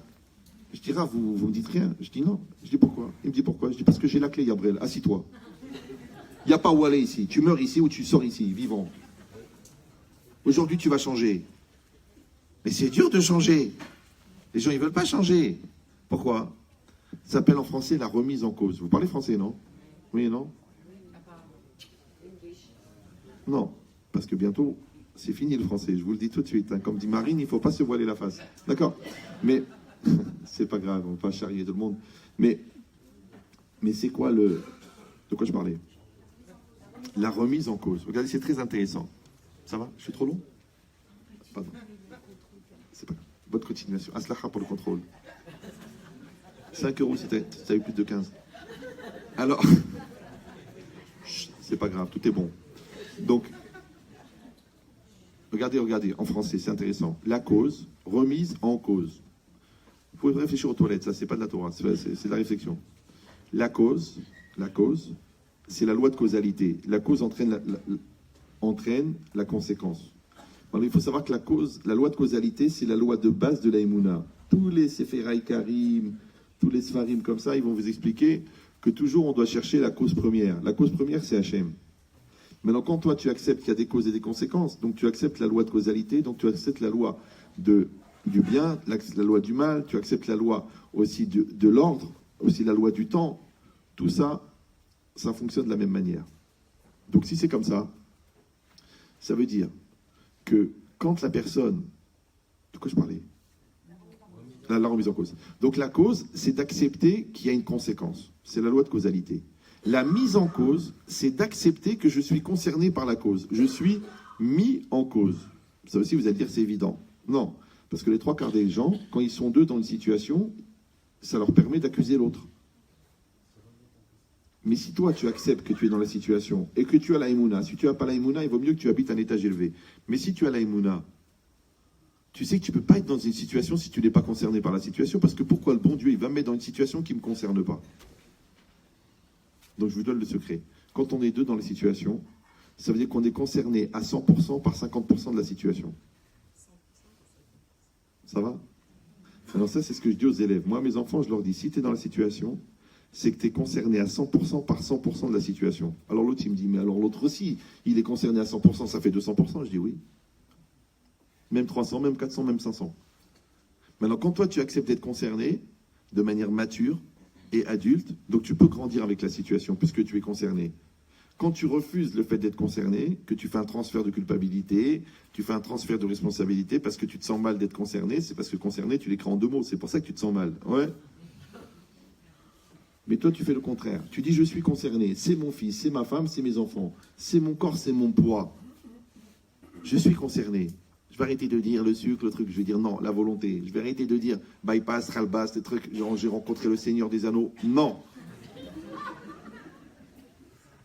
C'est pas parce que tu te sens mal que tu dois manger 9 tablettes de chocolat.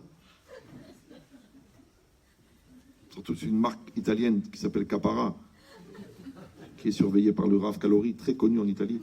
D'accord? Calori, d'accord? Donc, toi, qu'est-ce que tu fais?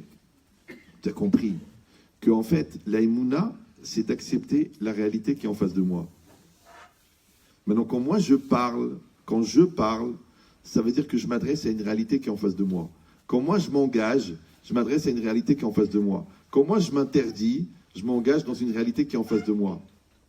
C'est pour ça que la partie la plus importante du mariage, c'est Ariat Mekoteshet Lib et Tabarazo Kedat Moshe Israël. Et c'est à ce moment-là que le Hatan et la Kala, ils ont la tête en l'air.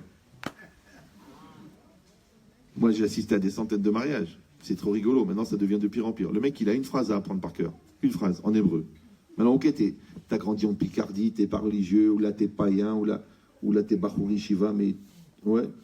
Are, at, Mekudeshet, li, ouais. Betabarat, zo, Kedat, Moshe, Israël. Ça va, tu peux l'apprendre. Ah non, non, non. Alors le rabbin, alors vas-y, Jérémy, ah, vas-y, arrête, at. Ouais, les deux, ils sont devenus des rappeurs. Mais moi, je tiens un raisonnement qui n'engage que moi, au pire, j'ai raison. Si déjà le mec, il bégaye sur la phrase, tu crois qu'il va pas bégayer sur l'engagement? Après, sa femme, elle va lui dire, on sort? Il va dire, on sort. Elle dit, tu m'offres un cadeau? On verra. Tu dis, on fait le quatrième? Qui a dit? Parce qu'il ne s'est pas engagé. Areat, Mekudeshet, li. Ouais. Même à la mairie, qui a priori, ce qui est un endroit laïque. Ouais.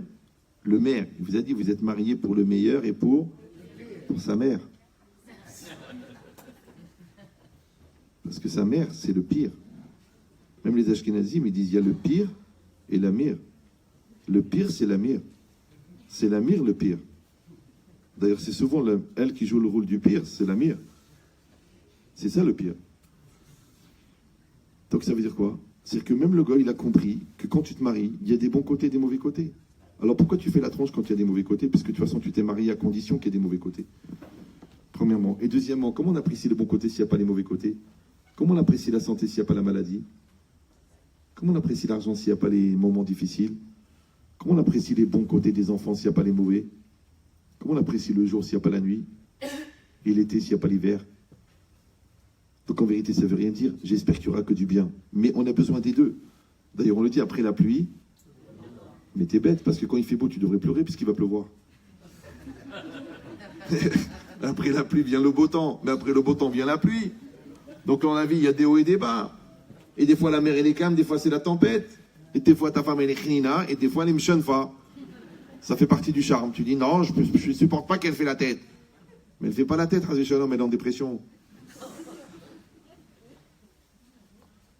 Donc tu dois accepter. Et l'enfant, il est comme ça, il est comme ça. Moi, je vois les parents, ils m'appellent. Ah, mais Chétrine, écoutez, j'ai un enfant, c'est un tzaddik, un gentil, un hanin. 2 mois après la bar mitzvah, il a tout jeté, je veux rien savoir. La religion. Je dis, mais je t'avais dit déjà, quand j'étais à ton mariage, je t'ai dit, prépare-toi, t'as 14 ans pour te préparer. Parce qu'à 14 ans, il va faire la crise d'ado. Donc, chez les religieux, la crise d'ado, c'est de devenir pas religieux. Et chez les non-religieux, la crise d'ado, c'est de devenir religieux.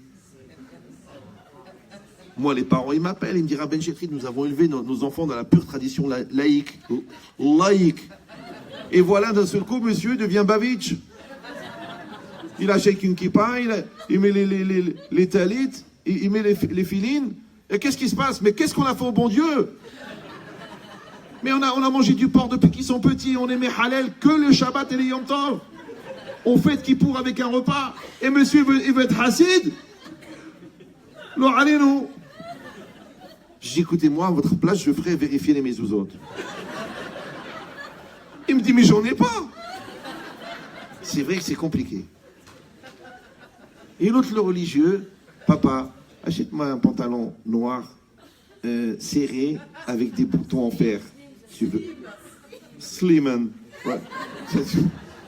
En fait, tu veux un jean. Ah, pas un jean, un pantalon noir en coton avec des petits boutons en fer. Tu veux un jean. Ouais. Ou alors, d'un seul coup, il s'est mis tous à l'idolâtrie. Tout le monde est dans la avoda de Zara. D'accord. Des chemises, tu dis, mais c'est celle de ton petit frère. Non, c'est comme ça se porte. Le mec, il va mourir étouffé. Tu as peur pour lui. Tu dis, on compte les vertèbres. C'est comme ça. Ouais. C'est la mode.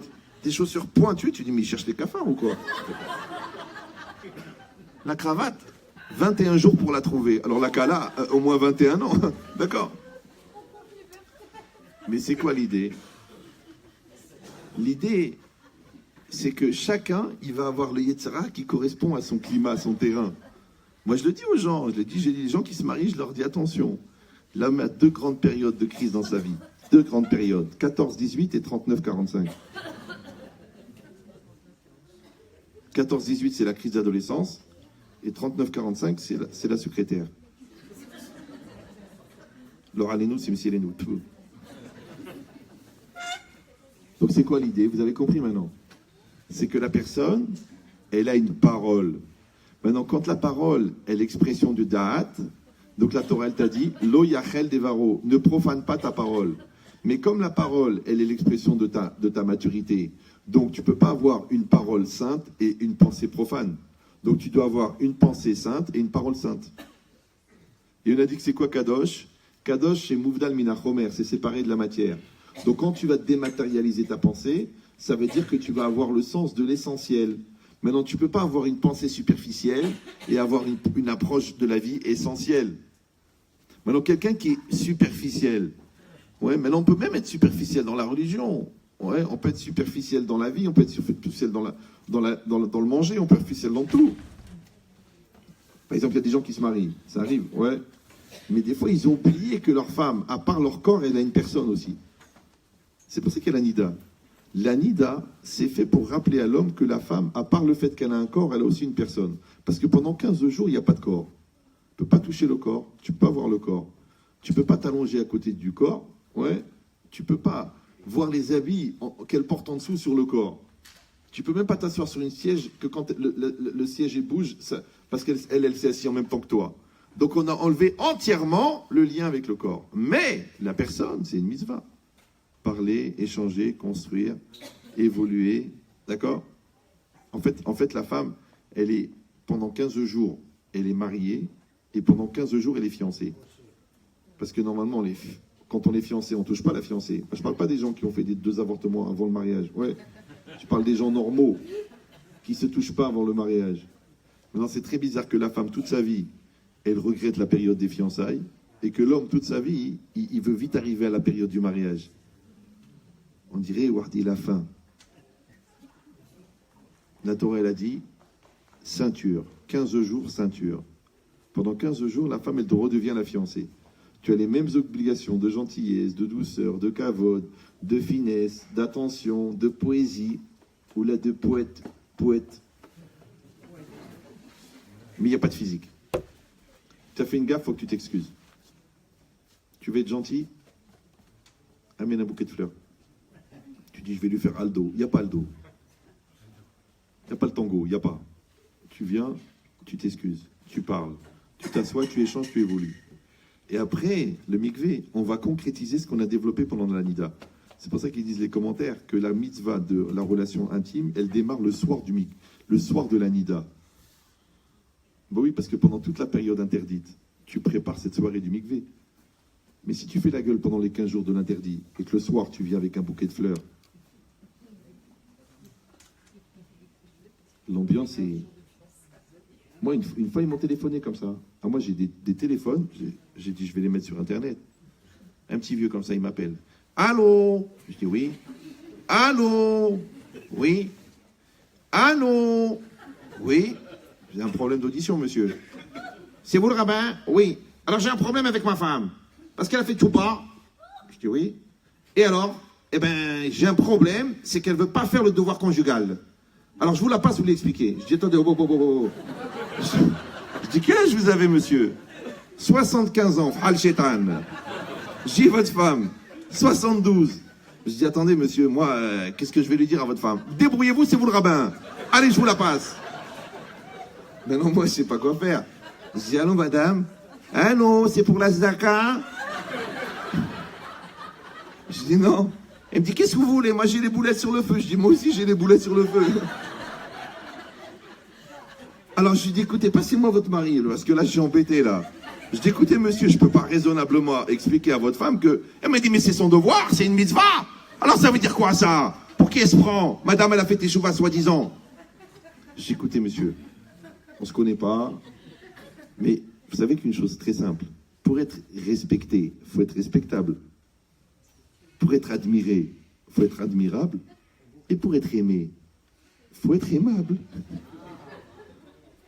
Je dis, bon, maintenant, je ne sais pas quelles sont vos capacités physiques à cet âge-là. Ouais. Mais normalement, il n'y a pas besoin d'obliger. Et c'est normal qu'on a besoin, parce que quand on fait un dans la tête, on se comprend. Et qu'on fait un dans le cœur, on se ressent. Alors on a besoin de faire un dans le corps, c'est naturel. Comme quelqu'un qui t'explique un hidouche, tu le prends dans tes bras. Quelqu'un avec qui tu as signé une affaire, tu lui serres la main. Parce qu'on a besoin de faire un, parce qu'on est sur la même longueur d'onde. Mais si l'autre, il est de l'autre côté de la terre, là-bas, et toi, tu es de ce côté de la terre, et tu dis, je te préviens, tu es obligé de venir. plutôt mourir. Une femme, elle m'a téléphoné, elle m'a dit, Ramet Chetri, j'ai un problème. Juste le jour du mikvé, j'ai une tâche. Je dis, pourquoi vous m'appelez à moi? Je ne suis pas Dayan, je ne suis pas spécialiste de la Nida. Et je suis allé voir un gynéco. Elle me dit, je vous pose la question parce que personne n'arrive à comprendre. Je dis, moi j'ai une seule question. Elle me dit, oui. Je dis, vous êtes religieuse? Elle me dit, oui. Je dis, vous voulez retrouver votre mari? Elle me dit, non. La seule manière, c'est la seule manière. Et comme ici et ici, ça marche ensemble, chez la femme comme chez l'homme d'ailleurs. Donc quand ça ne va pas ici, ça ne va pas ici. Qui Adam ou un Nefesh? Qui Adam ou un Nefesh? On ne vient pas me dire comment ça se fait que la Nida elle dure 3 ans alors que tu la stresses tous les jours. Ça peut durer 28 ans la Nida. Maintenant, quelle différence entre la relation que tu as avec ta femme et la relation que tu as avec l'enfant et la relation que tu as avec Hachem et la relation que tu as avec toi-même? C'est la même chose. Yesh Ribour ou En Ribour? Ouais. Yesh Dibour ou En Dibour? Maintenant, la logique, il s'est marqué. Kol Ayotse Mipiv Yarase. Tout ce qui sort de sa bouche, il accomplira. Donc toi, tu es Bar Samcha, tu es quelqu'un de parole, parce que ce que tu dis, tu le fais. Mais le rabbi de Cox, il dit, mais c'est pas Kol Ayotse Mipiv Yarase, c'est Kol Ayotse Mipiv Yerase. C'est tout ce qui sort de ta bouche, c'est ça qui va s'accomplir. Vous me suivez ou non? Ça veut dire, fais attention à ce que tu dis, parce que ce que tu dis, ça arrive. Maintenant, ils appellent ça Altif Tapel à Satan. C'est toujours quand tu roules en voiture et qu'il n'y a plus de phare et qu'il pleut à torrent et qu'il t'a cassé les essuie-glaces, il y en a un qui commence à l'arrière à raconter des accidents. Tu lui dis, écoute, c'est pas le moment. Eh bien, il paraît qu'ils ont dérapé, le rail de sécurité, il a coupé la voiture en deux, les jambes, elles sont restées d'un côté. Tu dis, mais arrête, on est en train de rouler la nuit. Alors on dit, Altif Tarpé la Satan. Ouais. Mais écoutez bien ce que je vais vous dire. Le Rav Dessler, il dit Kol hapahadim ba'im min averot. D'où est-ce qu'il vient la peur? Il vient des fautes. Maintenant, c'est qui le Satan? Le Satan, c'est celui qui t'incite à fauter et celui qui t'accuse quand tu fautes. Maintenant, quand tu ouvres la bouche au Satan, ça veut dire que tu dis au Satan, je mérite une trecha. C'est comme un enfant qui a volé, par exemple. Et le père, il rentre dans la salle à manger, qu'est-ce qu'il fait? Le fils, il fait comme ça. Pourquoi tu fais comme ça? Ça veut dire que tu as quelque chose à te reprocher. Donc si toi, tu as peur, c'est que tu sais que tu as quelque chose à te reprocher.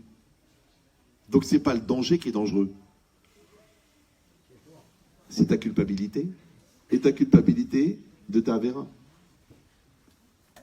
Vous me suivez ou non? Donc quand quelqu'un a peur, il doit faire teshuva. Quand quelqu'un a peur, ouais, il doit se maîtriser lui-même. Quand quelqu'un a peur, il doit regarder toutes les valeurs qu'il a dans sa vie. Et la peur, elle va partir. Parce que c'est quoi la peur?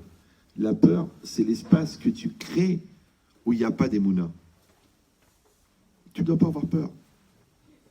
Les gens me disent, mais Rabbi Chetri, j'ai peur pour mes enfants.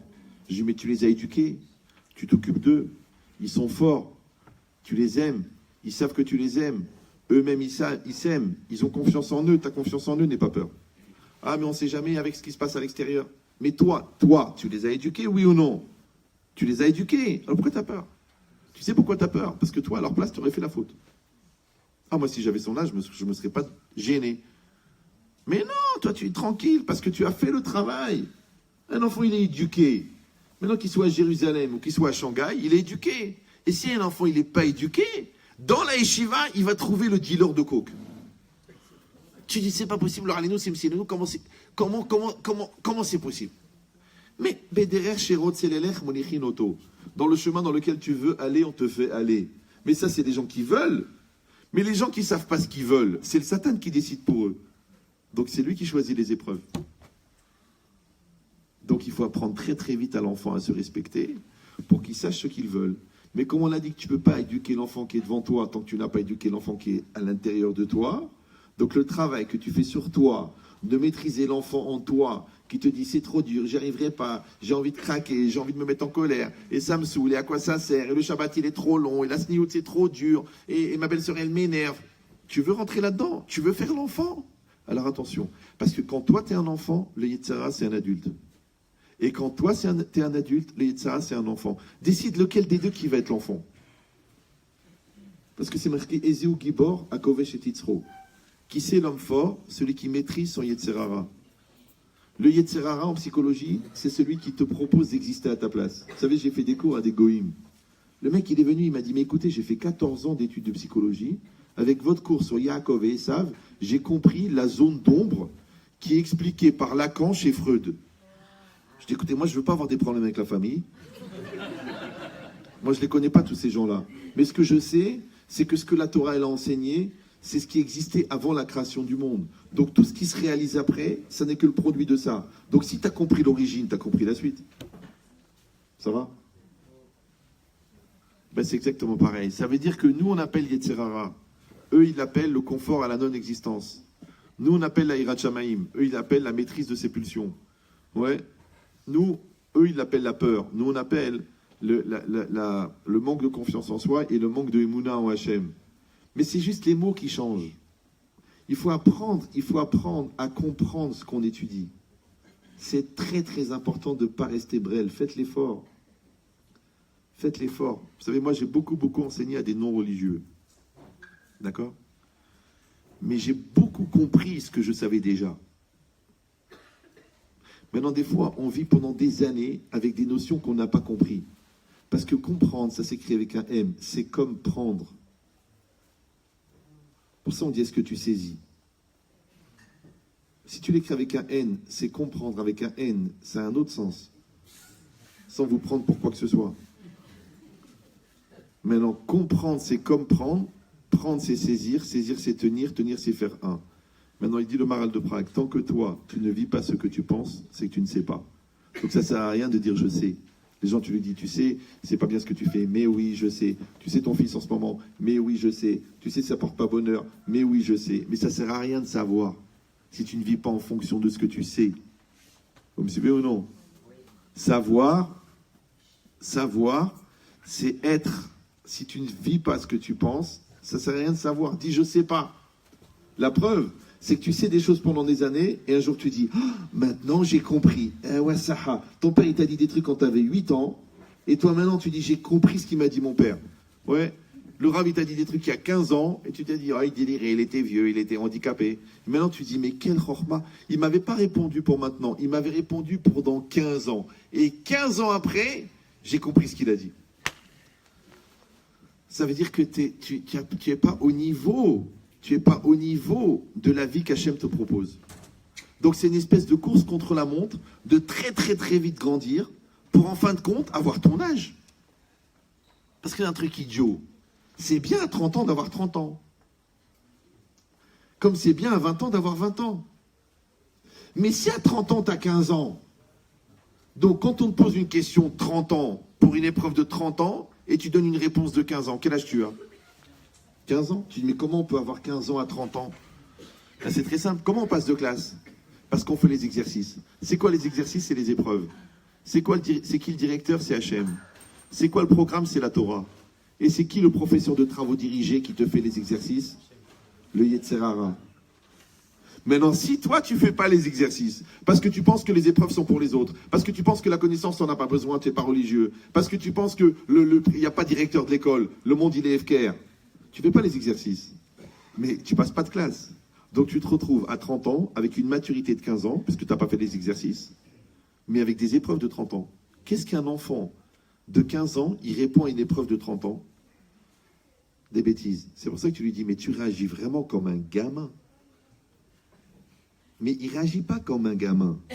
Il est un gamin. Moi, des gens, ils m'appellent, ils me disent, Rabben Chétrit, j'ai honte, je me suis bagarré avec mon fils. Je dis, mais quel âge tu as? Il m'a dit 34 ans. Je dis, mais quel âge il a ton fils? 14 ans. Samedi après-midi, il m'a manqué de respect. Je l'ai mal parlé, il m'a mal parlé. Et comme il s'est inscrit au Krav Maga là-bas, il m'a envoyé une tarte, je lui ai envoyé une tarte, on s'est battus les deux. Je lui ai dit, je te souhaite que Hachem, il te fasse oublier cette scène, que tu t'es battu avec ton père. Tu t'es battu avec ton fils, les deux comme des brels, comme des clubs, sur le canapé samedi après-midi. Mais comment ça peut rentrer dans la vie d'un juif, un truc pareil? Allez, je vais te raconter une histoire. Je dis, il y a un gars, il habitait au 20e étage. Il est sur son balcon. Et en bas, il voit un gars qui est en train de gesticuler en bas de l'immeuble. Il voit le bas de l'immeuble, l'entrée de l'immeuble, il voit. Et le gars, il est en train de faire comme ça. Mais il n'entend rien parce qu'il y a 20 étages. Et il y a un copain, lui, qui doit venir le voir. Donc il passe devant le gars qui est en train de gesticuler, il prend l'ascenseur, il monte en haut. Il dit, tu sais, le gars qui est en bas, là, il est en train d'insulter ta mère. Mais des insultes, l'oralinou, incroyable. Maintenant, tu as deux solutions. Soit tu vas chercher un frigo américain et tu lui expliques clairement en mettant les choses à plat.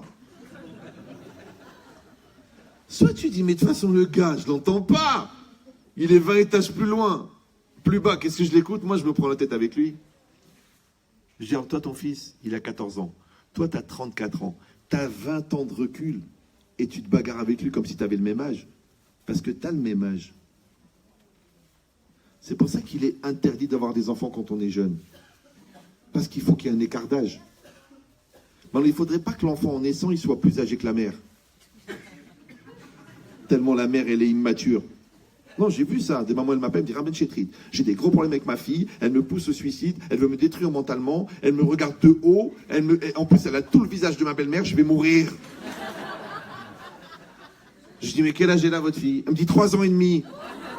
Je dis, 3 ans et demi? Elle vous pousse au suicide? Et d'abord, comment elle vous regarde de haut? Elle fait 62 cm. Elle me dit, voilà, vous ne connaissez pas, elle a une très forte personnalité. Non, c'est pas que elle a une forte personnalité. C'est que vous avez une personnalité plus jeune qu'une enfant de 3 ans et demi. Vous avez compris comment ça marche? Donc toi, tu grandis, la vie, elle grandit. Ouais. On te pose des questions, tu réponds aux questions. À chaque fois, tu grandis. Maintenant, quand on se marie, on a des petits questionnements avec son mari. Après, on avance, on a des plus grands questionnements. Et on développe, et on améliore. Et on améliore la communication, on améliore la solidarité, on améliore la reconnaissance, on améliore la finesse, on améliore le vécu, on améliore l'intimité. Alors on augmente. Alors notre couple, il vieillit. Mais il vieillit bien. Parce qu'un couple enfant, c'est quand chacun y pense que l'autre, il a 100% tort. Un couple adolescent, c'est quand chacun y reconnaît qu'ils ont 50% de tort. Et un couple adulte, c'est quand chacun y pense qu'il a épousé quelqu'un d'extraordinaire et que s'il y a quelque chose qui ne va pas, c'est lui qui doit le réparer. Bon, arrêtez de rêver, réveillez-vous, ça y est maintenant. C'est quelques minutes avant la mort. Non, je rigole. Alors, Leicester. Maintenant, qu'est-ce que je suis en train de vous dire? Je suis en train de vous dire que dans un couple, c'est très important de parler, qu'avec les enfants, c'est très important de parler, qu'avec soi-même, c'est très important de parler, qu'avec Hachem, c'est très important de parler. Moi, je vois des gens, par exemple, ils font la prière, mais ils ne parlent pas à Dieu. Ils tournent les pages, mais ils ne parlent pas à Dieu. Parle à Dieu. Parle-lui. Ouais, ils croient maintenant, ils ont inventé la Hitbo des doutes. Pourquoi ma grand-mère, elle ne parlait pas à Hachem à l'Oued? Vous avez compris ou non? Il faut parler à Dieu. Moi, ma mère, tous les matins, elle se met la main sur la mezouza, elle prie. Je vous dis la vérité, la prière de ma mère, c'est du... Et la grand-mère, pourtant, ils n'ont jamais ouvert un livre de leur vie. Parce que la Emouna, elle est très, très, très forte. L'autre connaît toute la prière, tous les piyutim, tous les ta'amim. Ouais. Et quand il lui manque 100 €, où il était Dieu? Quand il a une rayure sur la voiture, pourquoi Hachem m'a fait ça? Alors je comprends pas, tu pries tous les jours. Alors tu parles au mur, alors. Non, je vous dis la vérité. Hein. Quelqu'un qui parle à Dieu tous les jours, 3 fois par jour, à la fin, il va finir par y croire quand même, non? Parce que s'il ne parle pas à Dieu, il parle au mur. Et quelqu'un qui parle au mur 3 fois par jour, il faut qu'il consulte.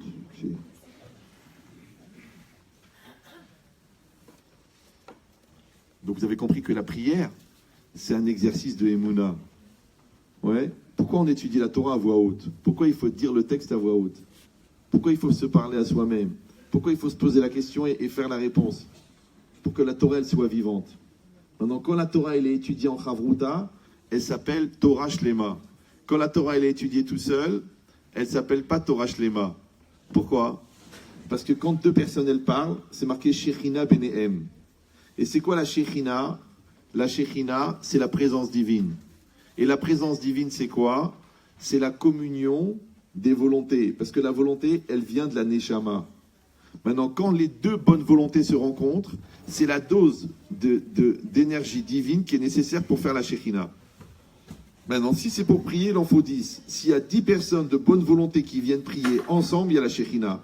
Mais c'est pas que la Shekhinah, elle est venue parce qu'il y avait 10. C'est les 10 bonnes volontés qui s'appellent la Shekhinah. Quand un homme et une femme ils s'aiment, Shekhinah Benehem. C'est quoi? C'est les deux bonnes volontés. Mais s'il y a des nerfs, du stress, des insultes, des gros mots, des pourritures, des mauvaises pensées, la Shekhinah, elle s'en va. C'est pas que la Shekhinah, elle s'en va parce que, genre, il y a une mauvaise ambiance. Mais non, la Shekhinah, elle s'en va parce qu'elle n'est jamais venue. C'est comme la bracha. Les gens, ils veulent la bracha. Ah, qu'on ait la bracha, Hashem la bracha, ils ont peur de la inara. Alors, ils s'achètent des fils rouges, ils mettent des poissons dans toute la maison. Quand tu leur dis combien t'as d'enfants, 5 garçons et 2 filles. Les enfants, ils l'appellent Rouget, Routi, Routarlek. Ils s'offrent des petits yeux, chacun, en sachet de 5. Mais ils ne croient pas à la inara. On n'est pas sur toutes les photos de la Marmizva.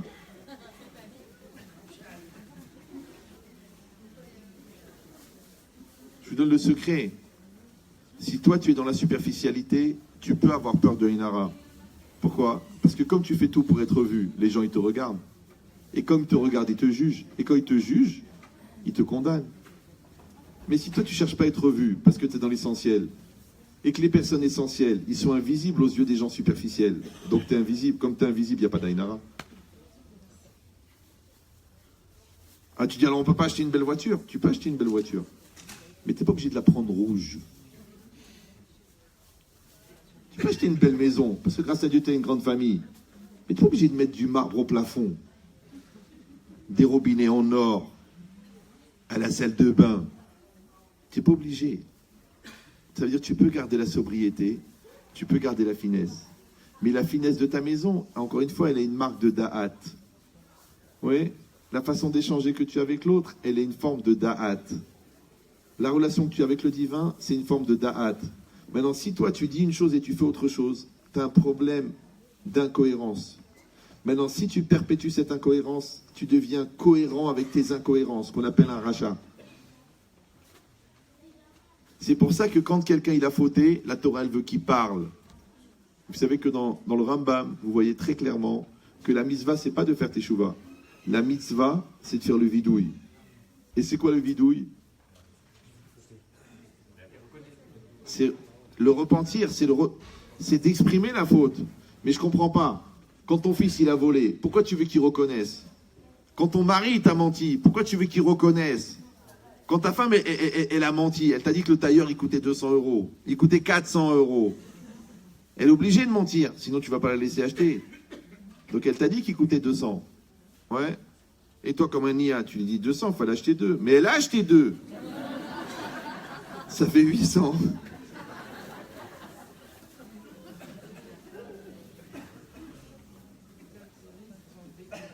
Donc la personne, en vérité maintenant, elle a menti, tu sais pourquoi? Parce qu'elle a peur de toi. Ouais. Et tu sais pourquoi toi t'as menti? Parce que tu sais que tu fais des choses bizarres. Mais si t'as rien à cacher, il n'y a pas de problème. Ouais. Tu es dans un couple ouvert. Tu es dans une relation avec ton père qui est claire. Tu dis, papa, j'ai besoin de faire du sport. Va faire du sport, mon fils. Tu dis pas, non, c'est honteux, je l'ai fait en cachette. Et quand tu fais en cachette le sport, après tu fais d'autres sports en cachette. Tu dis, j'ai besoin de faire du sport. Mon fils, il n'y a pas de problème, je t'accompagne. Que tu veux faire du basket, je vais trouver un endroit. Tu veux faire de la piscine, je t'ai trouvé des horaires. Tu veux faire du handball, je t'ai trouvé une équipe. Mais ne me dis pas, papa, je savais que tu allais dire non, je l'ai fait en cachette. Comme les gens ils disent, papa, j'ai peur que tu me frappes. Mais je t'ai frappé une fois. Non, tu m'as jamais frappé. Mais comme j'avais peur que tu me frappes. Donc, qu'est-ce que tu as fait? Tu as eu un mauvais dibour avec toi-même. Tu t'es menti à toi-même. Maintenant, quand toi, tu te mens à toi-même, alors tu te sépares de ton père. Alors, dans cet espace-là, elle peut venir l'erreur. Pourquoi? Parce que quand les deux mains, vous les voyez les deux mains là? Vous les voyez ou non? Quand elles sont collées très très très fort, on peut mettre une troisième main au milieu? Alors comment cette tierce personne elle est rentrée dans ta vie? Comment la drogue elle est rentrée entre toi et ton fils? Comment le soupçon il est rentré entre toi et tes amis? Parce qu'il y avait de l'espace. Toi tu dois combler l'espace. Maintenant quand toi et ta femme vous êtes comme ça, comment il va venir la voisine?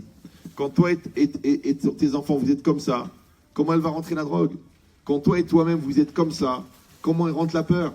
Comment il rentre les mauvaises pensées? Parce que tu es 100%. Comment on appelle ce 100% là? Ça s'appelle Tamim. Tamim, tu es im Hashem Elekecha. Tamim tiye im Hashem Elokecha. Sois intègre avec Hashem. Tam, ça veut dire intègre. Mais tam, ça veut dire aussi massif. Vous savez, comme un métal massif, il n'y a que de l'or. Il y a de l'or dedans, de l'or dehors. C'est de l'or massif. Eh bien, Yaakov, il est tam. Il est shalem. Maintenant, quand toi, tu es tam, ça veut dire que tu es intègre, tu es entier avec toi. Maintenant, qu'est-ce que tu as en toi? Tu as ta neshama.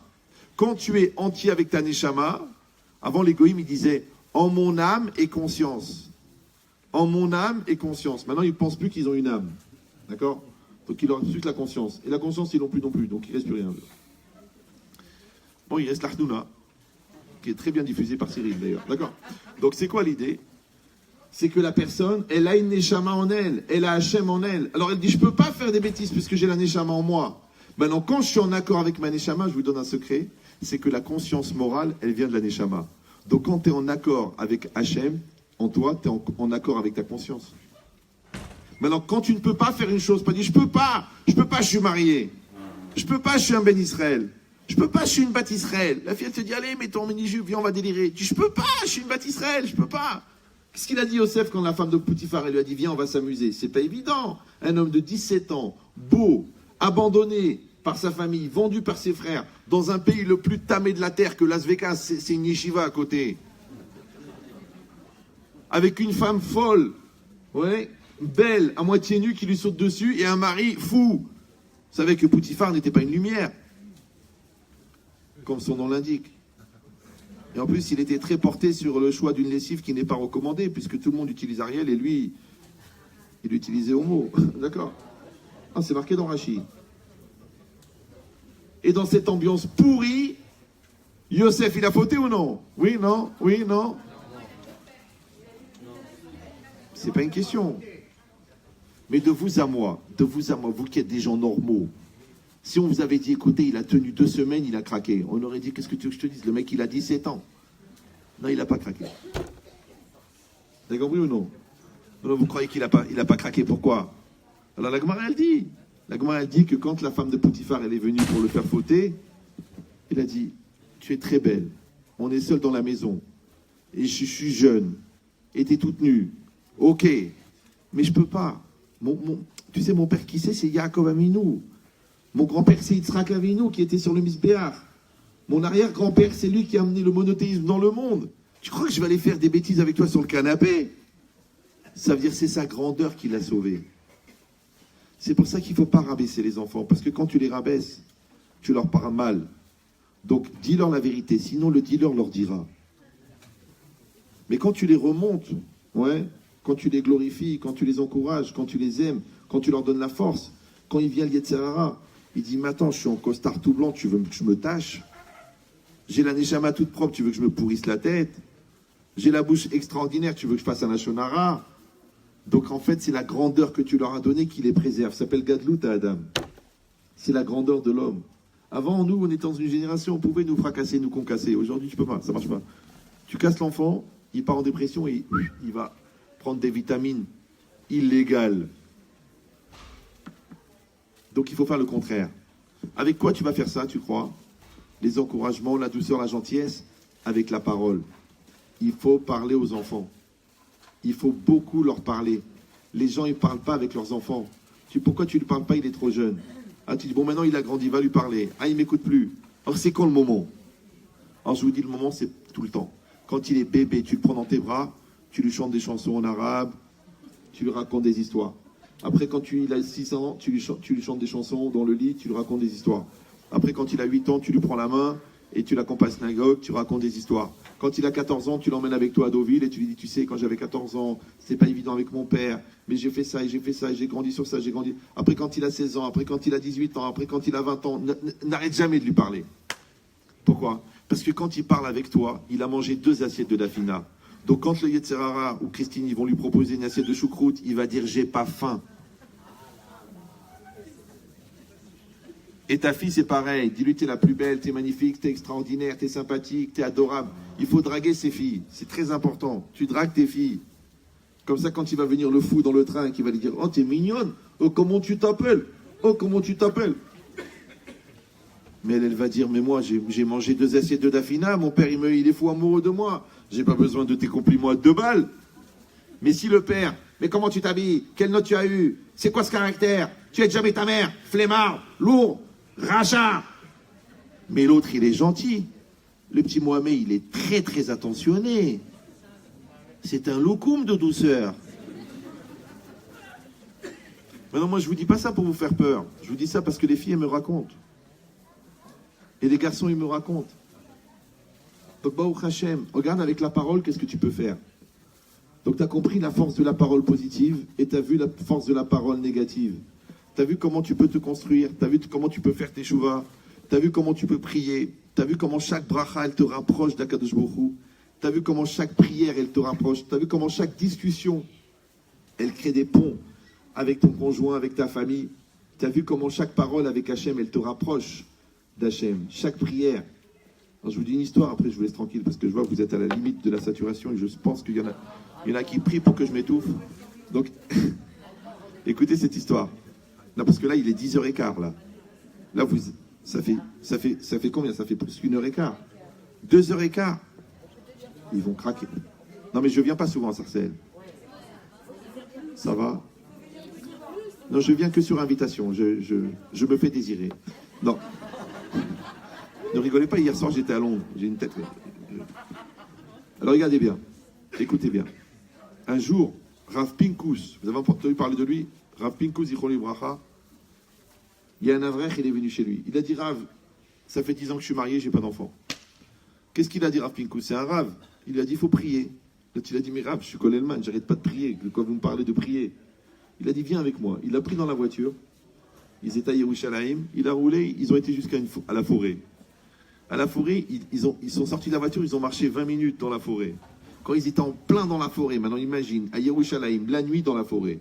Il a dit, maintenant je te laisse, je reviens dans 1 heure. Vas-y, prie. Le gars, il l'a laissé. Le Rav, il est parti. Il est revenu au bout d'1 heure. Il a dit, t'as prié? Il a dit, oui, Rav, j'ai prié. Il a touché sa chemise. Il a dit, t'as pas prié? Où sont les pleurs? Où sont les larmes? Où elle est la sueur? T'es nickel, t'es tout sec. Il a dit non, t'as pas prié, je reviens dans 1 heure. Il est reparti, l'autre il a compris. Il s'est mis à prier, il a pleuré, il a pleuré, il a pleuré. Il est revenu au bout d'1 heure, le Rav, il était trempé, ratouve. Ouais. Il a dit maintenant t'as prié. T'as pas prié parce qu'on te regarde. T'as pas prié parce que t'es à la synagogue. T'as pas prié parce que ta femme elle a de la peine qu'elle a pas d'enfant. Ouais. T'as pas prié parce que le Rav il t'a dit nous, il faut prier. T'as prié, t'étais seul, dans le noir, dans la forêt, jeté comme un chien abandonné avec Hachem. Là, t'as prié. Il dit, cette prière-là, c'est une vraie prière. 1 mois après, sa femme, elle est enceinte. Mais moi, je vous dis, moi, c'est pas la ségoula du Rav. C'est pas la forêt. C'est que là, le gars, il sait qu'il a prié. Maintenant, évidemment qu'on ne demande pas de prier comme ça tous les jours. Sinon, on perdrait 10 kilos par semaine. Ouais. Mais que dans les cas graves comme ça, un homme, il doit savoir qu'est-ce que c'est la prière. Ouais. Et c'est exactement pareil. Il dit, cette logique, ça veut dire, regarde la force qu'elle a donnée la bouche. Qu'en fait, que quand tu as sué, tu t'es rapproché d'Hachem. Maintenant, Hachem, écoutez bien, il fait ce qu'il veut, où il veut, quand il veut. Donc, t'en fais pas que le problème, il viendra jamais de lui. Le problème, c'est que dans les 1 mètre qui te séparent de la solution, le bon Dieu, il peut faire les 50 centimètres en 1 seconde. Mais les 50 centimètres qui te séparent toi de la solution, oh là là là là, lourdeur, peur, émouna, flemme, orgueil, bêtise, qui a dit que ça me concerne, à quoi ça sert? Ça marchera jamais, c'est trop difficile, c'est pas ma langue, j'ai pas grandi dans ce milieu, j'ai été trop jeune, on m'a obligé, moi ça me dit rien, j'attends de ressentir, j'ai pas le déclic, je ne comprends pas. Alors tous ces argumentaires à 2 balles, ils peuvent t'éloigner de 4 années-lumière de la solution. Mais quand tu n'as pas d'autre solution, ouais, vous comprenez ou non? Quand vous dites à quelqu'un, explique-moi ce qui ne va pas, le mec il dit, excusez-moi, j'ai du mal à trouver les mots. Mais quelqu'un, quand tu lui mets une claque très très fort dans le dos et qu'il ne s'y attend pas, quand il crie, tu comprends très bien ce qui ne va pas. Parce que le cri, il n'a pas été traduit, il n'a pas été interprété, il n'a pas été mélangé, il n'est pas rentré dans un jeu de rôle, il n'est pas rentré dans un discours, il n'est pas rentré dans un rôle d'acteur, d'exprimer sa douleur. Il a juste crié. Ça s'appelle Shofer Nafsho. Il a déversé son être devant Hachem. Il faut apprendre à déverser son être. Il faut parler avec sincérité. D'accord? Il faut parler avec sincérité avec ta femme. Il faut parler avec sincérité à tes enfants. Il faut parler avec sincérité avec Hachem. Donc quand la sincérité, c'est ce qui rattrape la distance entre toi et l'épreuve. Ça s'appelle en français l'instantanéité. Et l'instantanéité chez l'homme, elle fait le miracle. C'est pour ça qu'on va avoir un tzaddik. Parce qu'il est entier. Ouais. Donc maintenant, chacun d'entre nous, il a la possibilité de raccourcir cette distance. Et cette distance, elle vient par le langage. C'est pour ça que le Zohar, il dit « Kola Adam dit pour où tout l'homme n'est que parole ». En fait, on passe notre vie à parler. C'est tout ce qu'on fait. Nous, on parle, et Akadosh Baruch Hu, il est Mekayem, il accomplit. Mais si on n'a pas appris à parler, si on n'a pas appris à exprimer, si on n'a pas appris à se connaître, si on n'a pas appris à être nous-mêmes, donc en fait, on ne parle pas, on fait du bruit. Comme des pots d'échappement, il s'exprime. Tu sens la volonté de dire la beauté du diesel. Non. C'est-à-dire que tu ne dis pas ce que tu penses. Tu dis ce que tu penses devoir penser. Tu dis ce que les gens ils ont besoin d'écouter. Tu dis ce qui te fait plaisir de dire. Tu te gargarises de ton discours. Tu es en danger parce que ça ne s'appelle pas parler. Mais si Béhémet t'apprend à parler, ouais, et que toute la vie elle dépend du dibour, alors ta vie, elle va être construite autour de ta parole, et elle va commencer avec ta parole, elle va partir avec ta parole. Parce que ta parole, elle tient tout. J'avais un oncle à ma mère, il était très très âgé. Il a étudié toute sa vie la Torah. Il était sur son lit de mort. Et encore avec le livre. Mais là, il voyait presque plus rien. Alors il avait le livre qui était collé comme ça. Comme ça. Alors la tante à ma mère, elle était vieille, ils étaient vieux les deux. Alors elle s'est énervée. Elle a dit « Barkam al-Kraya ». Ça suffit, toute sa vie, toute la vie, cette lecture, toute la vie, cette Torah, toute la vie de ta jeunesse, tu as usé tes yeux, tu as passé ta vie, toute la vie à étudier. Maintenant, lui, il était très âgé, mais encore sur son lit de mort, avec les livres. Il dit, il y en a marre. Et lui, Nahat Rouah. Il a dit, Napibesk. Tu veux que j'arrête? Il a dit, oui. Il a fermé le livre, il est mort. C'est ça, on dit en français. Sa vie ne tenait qu'à un fil. Maintenant, il y en a qui sont attachés avec le fil de pêche. Et c'est le Satan qui tient la canne à pêche. Et il y en a qui sont attachés avec le fil de la Torah. Ouais. Et l'autre, il est avec le fil de la prière. Et celui-là, il est tenu avec le fil des brachot. J'avais un monsieur au Canada. Chaque fois, j'allais le voir parce qu'il faisait des brachot. La bouche des brachot, des brachot, des brachot, des brachot. Prends-les. Moi, c'est pas un grand sadique. Mais c'est un homme bien. Toute sa vie, il a fait des brachot. Moi, j'avais un oncle à moi. Avant de s'endormir, il faisait des brachot pour toute la famille. Enfant par enfant, petits-enfants, arrière-petits-enfants, petits-cousins, que moi je ne les connais même pas, et lui jusqu'à ce qu'il dorme. Son père il lui a dit, quand tu n'arrives pas à dormir le soir, quand on vieillit, on a du mal à dormir. Alors au lieu de penser à des bêtises, regarder un film débile, ou lire un livre que tu as déjà lu, eh ben fais des brachot. Et il s'endormait avec la bracha dans la bouche. Donc quelqu'un qui s'endort avec la bracha dans la bouche, il s'endort avec la douceur. Ouais, et il y en a, ils s'endorment avec la remma. Celui-là, il me doit de l'argent. À quoi ça sert ma vie? Pourquoi je dors à côté d'une hamara? Je suis pas content de mes enfants.